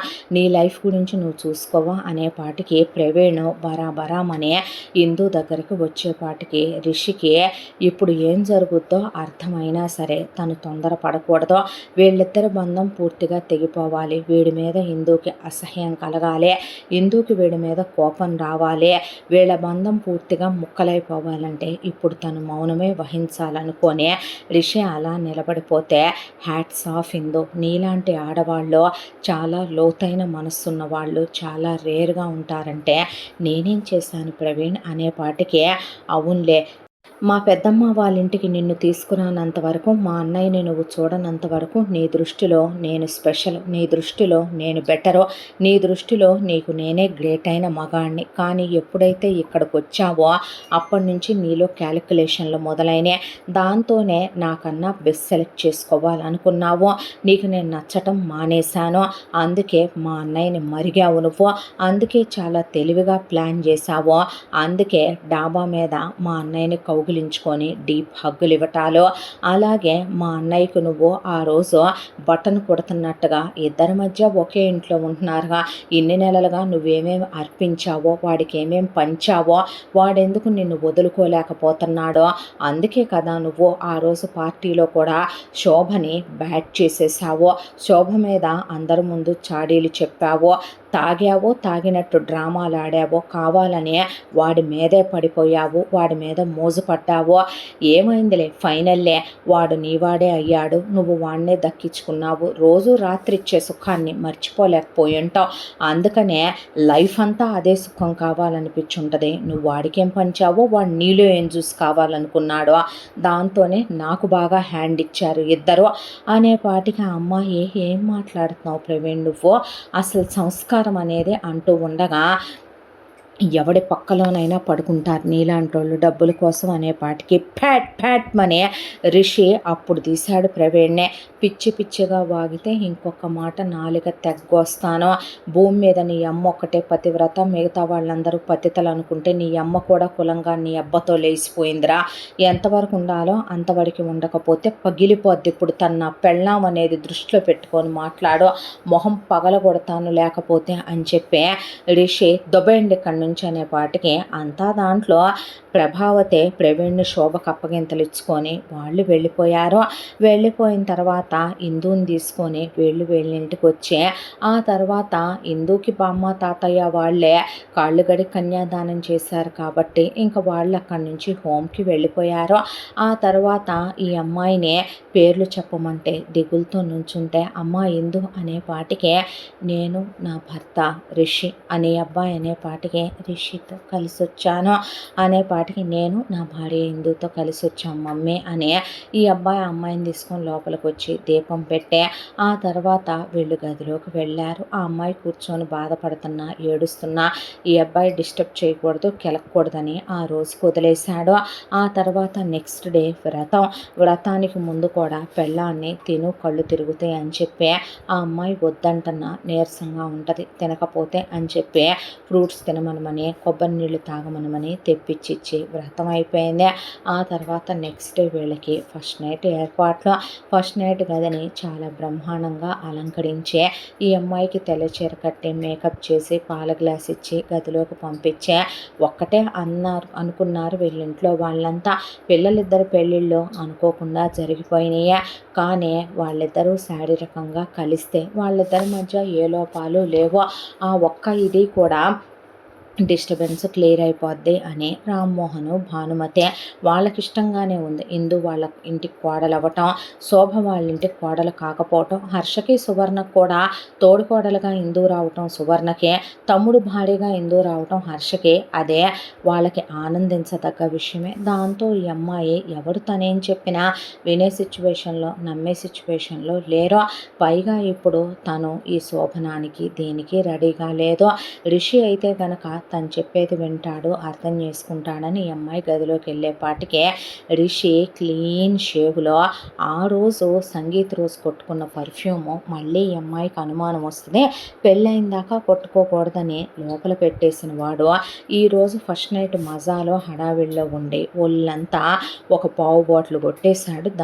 దాంతో ఈ అమ్మాయి లోపలికి వచ్చి పాల గ్లాస్ పక్కన పెట్టబోతుంటే ఆ గ్లాస్ చేతిలోకి తీసుకొని ఈ అమ్మాయి చేపట్టుకొని మంచం మీద కూర్చోబెట్టి ఇవి ఇద్దరిని తాగమని ఇచ్చిన పక్కన పెట్టేసేయమని కాదు అనేపాటికి రిషి నేను ఇప్పుడే దీనికి రెడీగా లేను అనేపాటికి దేనికి రెడీగా లేవో నేను రెడీగానే ఉన్నానే. మొదటి రాత్రి రోజున నేనేమి నా భార్యను దూరంగా పెట్టాలి, గడిచిపోయిన చెత్తనంతా గుర్తుపెట్టుకొని ఇప్పుడు శోభను గుర్తు తెచ్చుకొని బాధపడాలి, అనవసరమైన విషయాలు గుర్తు తెచ్చుకోవాలని నేనేమీ అనుకోవట్లేదు. కానీ నా లైఫ్లో అనుకోకుండా ఏదేదో జరిగిపోయిందే అనేపాటికి ప్రవీణ్ గాడి గురించి ఆలోచిస్తున్నా. వాడికి నీకు మా ఇంటికి రాకముందు ఒక 6 నెలల పరిచయం ఉందా? మీ ఇద్దరి మధ్య ఏమైనా హగ్గులున్నాయా, కిస్సులున్నాయా, బెడ్లు షేర్ చేసుకున్నారా? ఒక్క మాట చెప్పమంటావా? లైఫ్లో అతను కరెక్టు, నిన్ను హ్యాపీగా చూసుకుంటాడు. వాళ్ళ అమ్మా నాన్నలేదో నీ అమ్మా నాన్నలు అవుతారు, నిన్ను హ్యాపీగా చూసుకుంటారనే దాంతో నువ్వు చేసుకుందామని అనుకున్నావు. బట్ వాడు నిన్ను ఎలా మాట్లాడి వెళ్ళాడో చూసావు కదా. అక్కడ దాకా వస్తే ఇందు నేను నీకు బెటర్ ఆప్షనే, నేను నీకు బెస్ట్ అబ్బాయినే. ఒక్క విషయం చెప్పమంటావా? నాకు భార్యను ప్రేమించడం వచ్చు, నేను కొట్టను తిట్టను, నేను ఒక్క మాట అనను. నువ్వు ఇది కావాలి అని అడక్కముందే నీ కాళ్ళ ముందు తీసుకొచ్చి పెడతాను, నిన్ను చాలా ప్రేమగా చూసుకుంటానంటే అవన్నీ కాదు రిషే. ఒక అమ్మాయికి ఇంకా ఏం కావాలి? ఒక అమ్మాయికి ప్రేమ కన్నా డబ్బు కన్నా నేను అందంగా లేనా, కళ్ళు తెరిచి కాపురం చేసేలా లేనా, నాకు చదువు లేదా, ఏం లేదే అనేపాటికి అవన్నీ కాదు, వెంటనే అలవాటు చేసుకోవాలి ఇందో. ఎందుకంటే ఇప్పుడు నువ్వు పరాయి మగాడిని తలుచుకోకూడదు, అది పతివ్రత లక్షణం కాదేమో కదూ. అయ్యో నా మనసులో ప్రవీణ్ మీద అనేపాటికే నువ్వు ఏమైనా చెప్పు, నాకు నువ్వు కావాల్సిందే అని ఈ అబ్బాయి దగ్గరకు వచ్చి హక్ చేసుకొని ఆ అమ్మాయి పెదాల మీద డీప్గా కిస్ చేయటం మొదలు పెడితే ప్లీజ్ రిషి అంటూ ఉండగా ఈ అమ్మాయిని ఎత్తుకొని మంచం మీద పడుకోబెట్టి ఆ అమ్మాయి మొహం పక్కకి తిప్పేస్తుంటే ఆ అమ్మాయి బుగ్గల్ని ముద్దు పెట్టుకుంటూ ఆ అమ్మాయి బుగ్గల్ని కొడుకుతో నన్ను తొయ్యొద్దని, దూరం పెట్టొద్దని ఆ అమ్మాయికి తాళి చూపిస్తూ నేను నీ భర్తనని, నాకు హక్కు ఉందని, నువ్వు పరాయి మగాడితో ఏమీ కలవట్లేదని, మనిద్దరి మధ్య ఈ దూరం ఇంకా దూరాన్ని పెంచుద్దని, మనిద్దరం క్లోజ్గా ఉండాలని, నువ్వంటే నాకు చాలా ఇష్టమని, నువ్వు నాకు చాలా నచ్చావని ఆ అమ్మాయి ఒంటి మీద ఒక్కొక్కటిగా బట్టలు తీస్తూ ఒంటి మీద బట్టలు తీస్తూ నాకు సిగ్గేస్తోంది రిషి, ప్లీజ్ అన్న లైట్స్ డిమ్ చేసి ఈ కూడా లేకపోతే నా పెళ్ళాం అందాల్ని నేను తనివి తీరా చూసుకోవాలి మొదటి రాత్రనే, నా కోరిక తీరదు అని చెప్పి ఆ అమ్మాయి ఒళ్ళంతా ముద్దులు పెట్టేసుకుంటూ ఆ అమ్మాయి నో అనలేనంతగా ఒక మగాడు ఏం చేస్తే ఎక్కడెక్కడ ఎలా చేస్తే ఒక ఆడదానికి ఫీలింగ్స్ వస్తాయో అంతగా ఆ అమ్మాయిని పెనవేసుకుపోతూ ఆ అమ్మాయి గొంతు తడారిపోతుంటే తనే ఆ అమ్మాయి పెదవుల్ని తడుపుతూ ఆ అమ్మాయికి తనే నీళ్ళని తాగిస్తూ ఆ అమ్మాయిని దగ్గరికి తీసుకుంటూ ఆ అమ్మాయిలోకి తను క్లోజ్ అవటం మొదలుపెట్టాడు. ఆ అమ్మాయి ఉలిక్కి పడితే ఫస్ట్ టైం అని కొంచెం పెయిన్ఫుల్గా ఉంటుందని, తర్వాత ఏమీ ఉండదని ఆ అమ్మాయికి నచ్చ చెప్తూ ధైర్యం చెప్తూ ఆ అమ్మాయితో కలవటం మొదలుపెట్టాడు.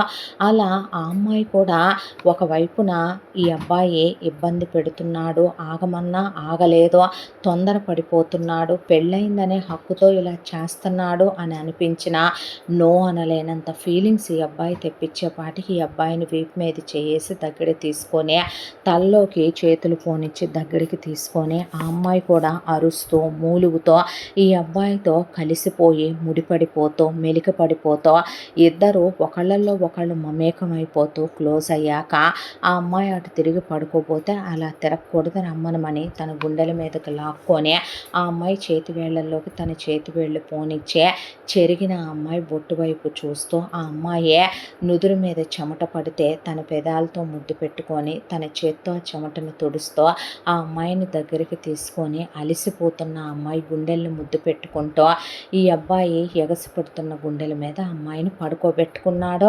ఆ తర్వాత ఒక హాఫ్ అన్ అవర్కి ఫ్రెష్ అయ్యి రమ్మనమని అమ్మాయినే బట్టలు వేసుకోబోతుంటే లాగేసి మళ్ళీ దగ్గరికి తీసుకొని మళ్ళీనా అనేపాటికి నాకు చాలేదు, మరి ఏం చేయమంటావు, నీ అందంతో నన్ను పిచ్చెక్కిస్తూ సెకండ్ టైంకి లైట్ వేసుకోవచ్చని లైట్ వేసి ఆ అమ్మాయి అందాలని తనివి తీరా చూస్తూ పొగుడుతూ ఆ అమ్మాయి అణువణువుని ముద్దులతో ముంచేస్తూ నీ ప్రతి పుట్టుమచ్చకే నా పెదాల ముద్దులుండాలి అని చెప్పి ముద్దులు పెడుతూ ఆ అమ్మాయి వీపు మీద ఈ అబ్బాయి గట్టిగా సక్ చేసిన మార్కులు పడిపోయి ఆ అమ్మాయి ఒళ్ళంతా మార్క్స్ పెడుతూ చాలా డీప్గా ఆ అమ్మాయితో రెండోసారి మళ్ళీ పడుకోబోతుంటే ఆ అమ్మాయితో మూడోసారి క్లోజ్ అయ్యే అలా 3 టైమ్స్ ఇద్దరు డీప్గా క్లోజ్ అయ్యాక ఆ అమ్మాయిని దగ్గరికి లాక్కొని పడుకుండిపోయారు ఇద్దరు. ఆ తర్వాత నెక్స్ట్ డే మార్నింగ్కి ఈ అబ్బాయి అలసటతో మంచి హుషారుతో అలా పడుకొని ఉన్న ఈ అమ్మాయికి మాత్రం పొద్దున్నే సూర్యుడు రాక మానడు కదా, పైగా రాత్రి వీళ్ళు విండోస్ కూడా మూసుకోలేదు హడావిళ్ళు. దాంతో మొహం మీద సూర్యకిరణాలు పడుతుంటే ఈ అమ్మాయి ముందు మెల్లగా లేచి అలా కూర్చునేపాటికి అలిసిపోయి డీప్ స్లీప్లో ఉన్నాడు రిషి. దాంతో చూసుకుంటే ఆ అమ్మాయి ఒంటి మీద బట్టలు లేవో. రాత్రి జరిగిందంతా తలుచుకుంటూ తల పట్టుకొని ఈ అమ్మాయి అలా కూర్చొని ఏంటో అన్నీ నా లైఫ్లో నేను ఊహించకుండానే జరిగిపోతున్నాయి అనుకుంటూ ఉండగా రాత్రి ఒంటి మీద బట్టలు తీసి పక్కన పడేస్తే ఆ బట్టల్లో నుంచి వస్తున్న పర్ఫ్యూమ్ వాసన, ఎక్కడో ఈ వాసన వచ్చింది అని తీసి ఆ అమ్మాయి ఆ బట్టలు చూస్తే ఆ అమ్మాయిని సంగీత్ రోజు కిస్ చేసినప్పుడు ఈ అబ్బాయి దగ్గర వచ్చిన వాసనే ఆ వాసన. దాంతో ఈ అబ్బాయి పడుకొని ఉన్న ఈ అబ్బాయి మీదకి వంగి ఈ అబ్బాయి మెడ దగ్గర ఒంటి మీద చూస్తే గుప్పుమని ఆ రోజు వచ్చిన పర్ఫ్యూమ్ వాసన. లేచి ఈ అమ్మాయి అద్దం ముందుకెళ్ళి నుంచునే పాటికి ఈ అమ్మాయి ఒళ్ళంతా ఈ అబ్బాయి కొడికి ముద్దులు పెట్టుకొని సక్ చేసిన మాకు సంగతి తీసి పక్కన పెడితే ఆ అమ్మాయి పెదాన్ని ఈ అబ్బాయి ఆ అమ్మాయికి ఫస్ట్ కిస్ పెట్టినప్పుడు అలాగే ఈ అమ్మాయి పెదం మీద పడుంది. ఎందుకో అమ్మాయికి నెక్స్ట్ డే తెలీదు, కానీ సంగీత్ రోజు ఈ అమ్మాయి పెదం మీద ఈ అబ్బాయి కిస్ పెట్టినప్పుడు అలాగే ఈ అమ్మాయి పెదం కొడికి, మళ్ళీ రాత్రి అలాగే ఫస్ట్ నైట్ రోజున కొడికే. తర్వాత ఈ అమ్మాయి వీప్ మీద టెన్షన్లో గట్టిగా కొరికేయటం, పెదాలతో ఒత్తి పట్టుకోవటం రిషికున్న అలవాటు. దాంతో వీప్ మీద సక్ చేసిన మార్కు అలా పడుండేపాటికి ఈ అమ్మాయికి తను ముద్దు పెట్టుకుంది ఈ అబ్బాయేనని అర్థమైంది. అర్థం అవటంతో పాటు ఆ అమ్మాయి వెళ్ళి ముందు ఫ్రెష్ అయ్యి బట్టలు మార్చుకొని వచ్చి కూర్చొని ఆలోచించేపాటికే ఒక్కొక్కటిగా ఈ అమ్మాయి ఆలోచనలో ఈ అబ్బాయి ఈ అమ్మాయిని సూదిదారం పెట్టి బట్టను కుట్టమనమని అడగటం, అలాగే పైకి వచ్చినప్పుడు ఈ అమ్మాయి వెనక నుంచి హక్ చేసుకొని ఈ అమ్మాయి ఐ లవ్ యూ ప్రవీణ్ అని వెనక నుంచి హగ్ ఇచ్చానని ఫీల్ అవ్వకు, ముందు నుంచి కూడా హక్ చేసుకుంటానంటాం, హ్యాపీ బర్త్డే ప్రవీణ్ అంటాం. అయినా కూడా రిషి కదలకపోవటం, అక్కడ శోభ ఉందని అనుకున్నానన్నాడని ప్రవీణ్ చెప్పటం. ఆ తర్వాత కూడా సంగీత్ రోజున తన గదిలో లైట్ ఆఫ్ అయిందే. లైట్ ఆఫ్ అయ్యి తన గదిలోకి ఈ అబ్బాయి రావటం, మౌనంగా ఉండటం, ప్రవీణ్ అనేటప్పుడు నోరు మూసేయటం, ఈ అమ్మాయిని డీప్గా కిస్ చేయటం, గదిలో నుంచి వెళ్ళిపోవటం, బయటకు వస్తే ప్రవీణ్ నాతోనే ఉన్నాడని భానుమతి అంటాం. చాలాసేపటిగా రిషి కనపడట్లేదని, అక్కడ ప్రవీణ్ వాళ్ళమ్మ మాయమైపోతున్నాడని రిషి గురించి భానుమతికి కంప్లైంట్ చేయటం, అదే సంగీత్ రోజు స్టేజ్ మీద లైట్ ఆఫ్ అవ్వటం, తనతో అలిసిపోయేంత డాన్స్ చేయటం, తన చేతుల్లో మెహందీ రోజు రిషి పేరు రాయటం, హల్దీ రోజు తన మీద రిషి కావాలనే హల్దీ పోయటం, తన బుగ్గలతో ఆ హల్దీని తుడవటం, పెళ్లి రోజున తనంటే పక్కన కూర్చుంది, తన పక్కన ఉన్నదే రిషి అని తనకి తెలియకపోవచ్చు, కానీ తన పెదాల మీద క్లాత్ తీసి ముద్దు పెట్టుకున్నప్పుడు I love you Indu, I love you Indu అని చెప్పాడు రిషి. పైగా తను చెయ్యి వాటేసుకొని ఐ లవ్ యూ ప్రవీణ్ అన్నప్పుడు నేను ప్రవీణ్ని కాదు, నేను రిషిని అని తను చెప్పలేదు. తర్వాత 7 అడుగులు వేసేటప్పుడు తను పడబోతుంటే చూసుకో ఇందు అని తనెలా అన్నాడు అంటే ముసుగులో ఉంది తనేనని రిషికి తెలుసు. తను పక్కన ఉన్నది శోభ కాదని కూడా తెలుసు. అప్పుడు చూసుకో శోభ అని కదా అనాలి, లైఫ్ అంతా నేనే మొయ్యాలి ఎత్తుకోవాలని ఎలా అన్నాడో. అంతమంది అక్కడ అంత హడావిడి పడుతున్నా కూడా చాలా నింపాదిగా ఉన్నాడు రిషి. తను చేయి పట్టుకొని వదలలేదు. పెళ్ళయ్యాక తను తనతోనే ఉండాలని గట్టిగా మాట్లాడి చెప్పేశాడు రిషి. అంటే ఇదంతా ఋషి కావాలని చేశాడా ఏంటిదంతా అని చెప్పి ఈ అమ్మాయి కళ్ళల్లో నీళ్లు తిరిగిపోయి కోపంతో మొహమంతా ఎర్రగా అయిపోయి కళ్ళంతా ఎర్రగా అయిపోయాయి. అలా కూర్చొని ఉండేపాటికి మెల్లగా లేచాడు రిషి. లేచి ఒళ్ళు విరుచుకుంటూ ఈ అమ్మాయి వైపు చూసి గుడ్ మార్నింగ్, అప్పుడే లేచి రెడీ అయ్యావా అని. జరిగిందంతా అసలు ఈ అమ్మాయికి చెప్పాలనుకోలేదు. ఒక normal good lovable caring romantic husband ఎలా ఉంటాడో ఈ అమ్మాయితో అలాగే ఉండాలనుకున్నాడు. కానీ ఈ అమ్మాయి మాత్రం ఈ అబ్బాయి దగ్గరకు వచ్చి నాటకాలు ఆడుతున్నావా రిషి అనే పాటికి ఏ విషయం గురించి ఏం నాటకాలు ఆడాను నేను, ఓ రాత్రి నీతో క్లోజ్ అయిన విషయమా, ఏం చాలేదా 3 సార్లు ఇంకా కావాలనిపిస్తుందా, వైఫ్ కూడా అడగొచ్చు హస్బెండ్ అనే పాటికి వేషాలు వెయ్యకు, ఎందుకు కావాలనే ఇదంతా చేసావనే పాటికి ఏం చేశాను నేను అని ఈ అబ్బాయి అనే పాటికి డే 1 నుంచి కూడా నీ బిహేవియర్ ఏదో తేడాగానే ఉందే, నువ్వు తేడాగానే బిహేవ్ చేసావు, అసలు నువ్వు నన్ను షర్ట్ బటను ఎందుకు కుట్టమనాలి, దేనికి ప్రవీణ్కి నీ మీద నా మీద అనుమానం రావాలనా, పైకి నిన్ను వెళ్ళి చెప్పమన్నాడు ప్రవీణ్ తను వస్తాననే, నేను హక్ చేసుకున్నప్పుడు ఐ లవ్ యూ ప్రవీణ్ అన్నప్పుడు నేను ప్రవీణ్ని కాదు నేను రిషినేనని నువ్వెందుకు చెప్పలేదు, నాకు వినిపించలేదు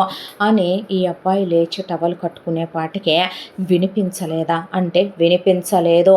ఆ తర్వాత మరి సంగీత్ రోజున ఎవరు నా రూమ్లోకి వచ్చి లైట్ ఆఫ్ చేసింది అంటే ఏ సంగీత్ రోజు నాకు తెలియదు అనే పాటికే నాటకం ఆడకు, ఆ రోజు నన్ను హక్ చేసుకున్నప్పుడు బట్టల్లోంచి వచ్చిన పర్ఫ్యూమ్ వాసన ఇదని ఆ అమ్మాయి పర్ఫ్యూమ్ బాటిల్ తీసి స్ప్రే చేసే పాటికే ఈ పర్ఫ్యూమ్ నువ్వు ఆ సంగీత్ తర్వాత మళ్ళీ కొట్టుకోలేదు, రాత్రే కొట్టుకున్నావు నువ్వు, ఆ తర్వాత నువ్వే నన్ను ఆ రోజు డీప్గా కిస్ చేసావు, నీకే ఉంది ఇలా పెదవి కొరికే అలవాటు, నీకే ఉంది ఇలా వీప్ మీద సక్ చేసే అలవాటు, ప్రవీణ్ గాడికి అంత సినిమా లేదని నాకు కూడా తెలుసు, ఆ తర్వాత బయటకు వస్తే నువ్వు ఆ రోజు అరగంట కనపడలేదని మీ పిన్ని మీ అమ్మతో చెప్తుంటే విన్నాను నేను, ప్రవీణ్ మీ అమ్మతోనే ఉన్నాడని మీ అమ్మే చెప్పిందే, ఆ తర్వాత నువ్వు మళ్ళీ నన్ను పెళ్ళిలో పెళ్లి కూతుళ్ళు మారారు, మారిన తర్వాత నీ పక్కకు వచ్చి కూర్చున్న నేను I love you Praveen I love you అంటున్నప్పుడు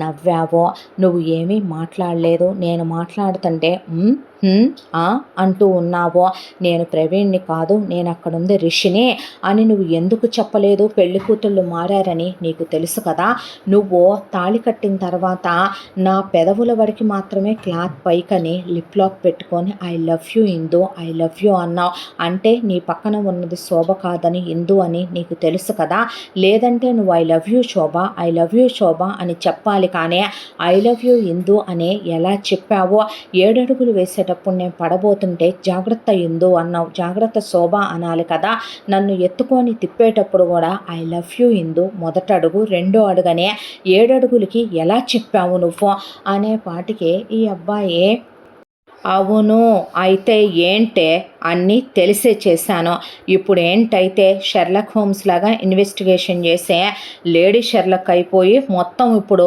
తెలిసేసుకున్నాను నీ ఇన్వెస్టిగేషన్లో అంటావా అనే పాటికి నువ్వు చేసిందే తప్పు రిషే, వావి వరుసలో లేకుండా నువ్వు నేను నీ పిన్ని కొడుక్కి నీ తమ్ముడికి కాబోయే భార్యనంటే నీకేమవుతాను, ఏమవుతావు నువ్వు నాకు అనే పాటికి మీ అన్నయ్యకి వాటర్ బాటిల్ ఇచ్చిన రోజు నీలాంటి ఒక చెల్లెలు లేదన్నాడు మీ అన్న, అన్నయ్య అలాగే అనుకోమన్నాను నేను. నువ్వు బటన్ కుట్టమన్న రోజు నువ్వు అదే ఉద్దేశంతో రమ్మన్నావు అనుకున్నాను నేను. నోరమోయ్ అని అబ్బాయి అనేపాటికి ఆ అమ్మాయి ఉలిక్కిపడే, ఏంటే పిచ్చేమైనా పట్టిందా నీకు? అవును ఇందు, నువ్వంటే నాకు ఇష్టం, నువ్వు నాకు నచ్చేసావు. నువ్వు ఇంటికి వచ్చిన ఫస్ట్ రోజునే నీ మీద ఏదో తెలియని ఒక ఇంట్రెస్ట్. నువ్వు రోజు నిద్రపోయేటప్పుడు వచ్చి నీ గదిలో నుంచొని చూసి వెళ్ళేవాడినే. ఆఫీసులో నీ ఆలోచనలే. ఇంటికి ఎప్పుడెప్పుడు వస్తానా నిన్ను చూస్తూ అయినా గడిపేద్దాం అనుకున్నాను.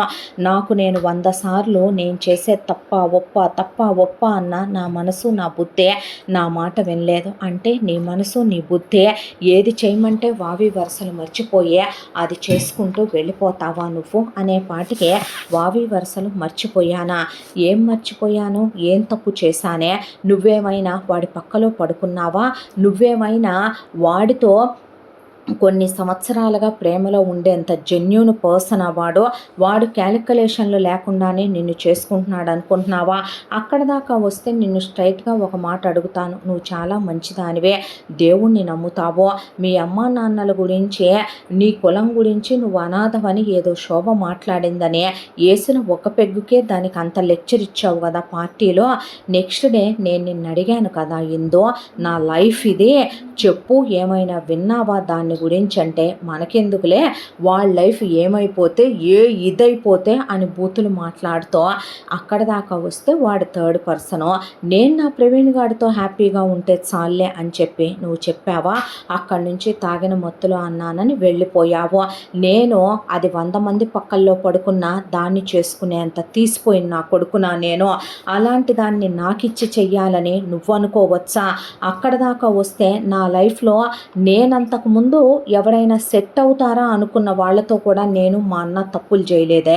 అలాంటి మేమెందుకు అలాంటి వాటిని చేసుకోవాలి? ఈ డిజర్వ్స్ దట్ అన్నట్టు నువ్వు వెళ్ళిపోయావు చూసావా, అది నేను తీసుకోలేకపోయాను. అవును ఎందు, నువ్వంటే నాకు పిచ్చి, నువ్వంటే నాకు ఇష్టం, నువ్వంటే నాకు ప్రేమ.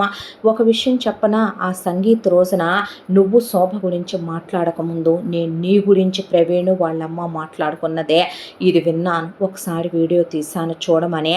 ఈ అమ్మాయి మొహం మీద ఫోన్ వేసేపాటికి ఈ అమ్మాయి చూస్తే అందులో ప్రవీణ్ చేపట్టుకొని పార్టీలో ప్రవీణ్ వాళ్ళమ్మ పక్కకి తీసుకెళ్ళి, ఒరే ఎదవా, దాన్ని మాయ చేసో మభ్య పెట్టో ఆ కాస్త 3 రాత్రులయ్యి హనీమూన్కి వెళ్ళొచ్చాక ఆస్తి మొత్తం నీ పేరు మీద రాయించుకో. ఆ 4 BHK బ్యాంకులో ఉన్న డబ్బులు బంగారం అంతా హ్యాండ్ ఓవర్ చేసుకొని దాని పేరు మీద ఉన్న ల్యాండ్లు అయ్యే నీ పేరు మీద పెట్టించుకో. దాని ఉద్యోగం మానేవాకంటే దేనికమ్మా నా పేరు మీద అని ప్రవీణ్ అంటుంటే, ఏమో ఎవడికి తెలుసు, ఈ రోజుల్లో ఈ కాలంలో దేన్ని నమ్మటానికి లేదు, అసలే అది అనాథ.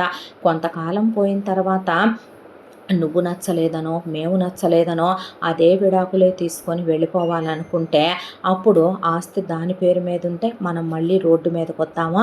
మనం మళ్ళీ అడుక్కు తిందామా? మీ నాన్న ఎటు పని చేయడో, పెద్దమ్మ పెదనాన్న వాళ్ళ మీద పడి బతుకుతా లాక్కొచ్చేసామో, ఇహ మీదటైనా మన బతుకుల గురించి మనం ఆలోచించుకోవద్దా ఏంటి అనేపాటికే, అమ్మ అలా ఏమీ తను చెయ్యదులేవే అనేపాటికే, అమ్మ ఎక్కువ నీకు ఇందు ఎక్కువ అనేపాటికే అమ్మే ఎక్కువ. ఎవరు కాదన్నా ఇప్పుడు, కానీ ప్రతి ఒక్కడికి అమ్మ కావాలి. రాత్రి అయ్యేపాటికి అమ్మాయే కావాలి, పెళ్ళామే కావాలి. బడికి తీసుకో, దానికి ఒక బాయ్ ఫ్రెండ్ లేడు, ఫ్రెష్ వర్జిను అందంగా ఉంటుంది, దానికి ఒక కులం ఉందే, దానికి తోడు దానికి ఒక మంచి ఉద్యోగం ఉందే, దానికి నన్ను దాటి వెళ్ళి ఎవడి పక్కలో పడుకునే అలవాట్లేదు. అలాంటిది ఆడదాన్ని కావాలనేగా ఎవడైనా అనుకుంటాడో. దానికి బదులు ఒక 2 ఏళ్లలో 2 ముగ్గురునో కనేస్తే శుభ్రంగా నువ్వు నాన్న నేను అది 2 పిల్లలు హ్యాపీగా లైఫ్ సాగిపోదా. కొన్నాళ్ళ తర్వాత అన్నయ్య వాళ్ళ దగ్గర మానేసే నేను హిందూ వాళ్ళ ఆఫీస్కే మెల్లగా దాన్ని చూడమనమని ఒక ఉద్యోగం షిఫ్ట్ అయిపోతాను, లేదా ఏదో ఒక బిజినెస్ పెట్టుకోవచ్చు. నా ప్లానింగ్లో నేను ఉన్నాను. ఒక అమ్మాయి లిఫ్ట్ ఇచ్చింది కదా అని చెప్పి ఆ అమ్మాయిని లవ్ చేసేద్దాం, పెళ్లి చేసేసుకుందామని ఏ పిచ్చ నా కొడుకు అనుకోడు. ముందు తన అందానికి నేను అట్రాక్ట్ అయ్యాను, తన క్యారెక్టర్ నాకు నచ్చిందే, తన గురించి తెలుసుకున్నప్పుడు తనకెవరూ లేరు, అనాథ అన్నది నాకు చాలా చాలా నచ్చేసిందే. దాంతోనే కదా తనకి సొంత ఇల్లుంది, మనకు లేదు. తనకి ప్రాపర్టీలున్నాయి, మనకు లేవు. తన పేరు మీద క్యాషు, గోల్డు ఉంది, మనకు లేదు. ఇప్పుడు కావాలంటే దాన్ని తీసుకొని నువ్వు వేసుకో, అది కాదంటదా అంటే, అలా కాదులేరా, ఆ మొత్తం నీ పేరు మీద ఉండటమే మంచిదే అనేపాటికి సరే. ఆ టైంలో నేనే దాని పక్కలో పడుకున్నప్పుడు దాన్ని మెల్లగా ముద్దు చేసి దగ్గరికి తీసుకొని నచ్చజెప్పి నేను రాయించి నీ పేరు మీద పెడతాను, హ్యాపీయా అనేపాటికి అమ్మ మాట వింటాడు నా ప్రవీణు.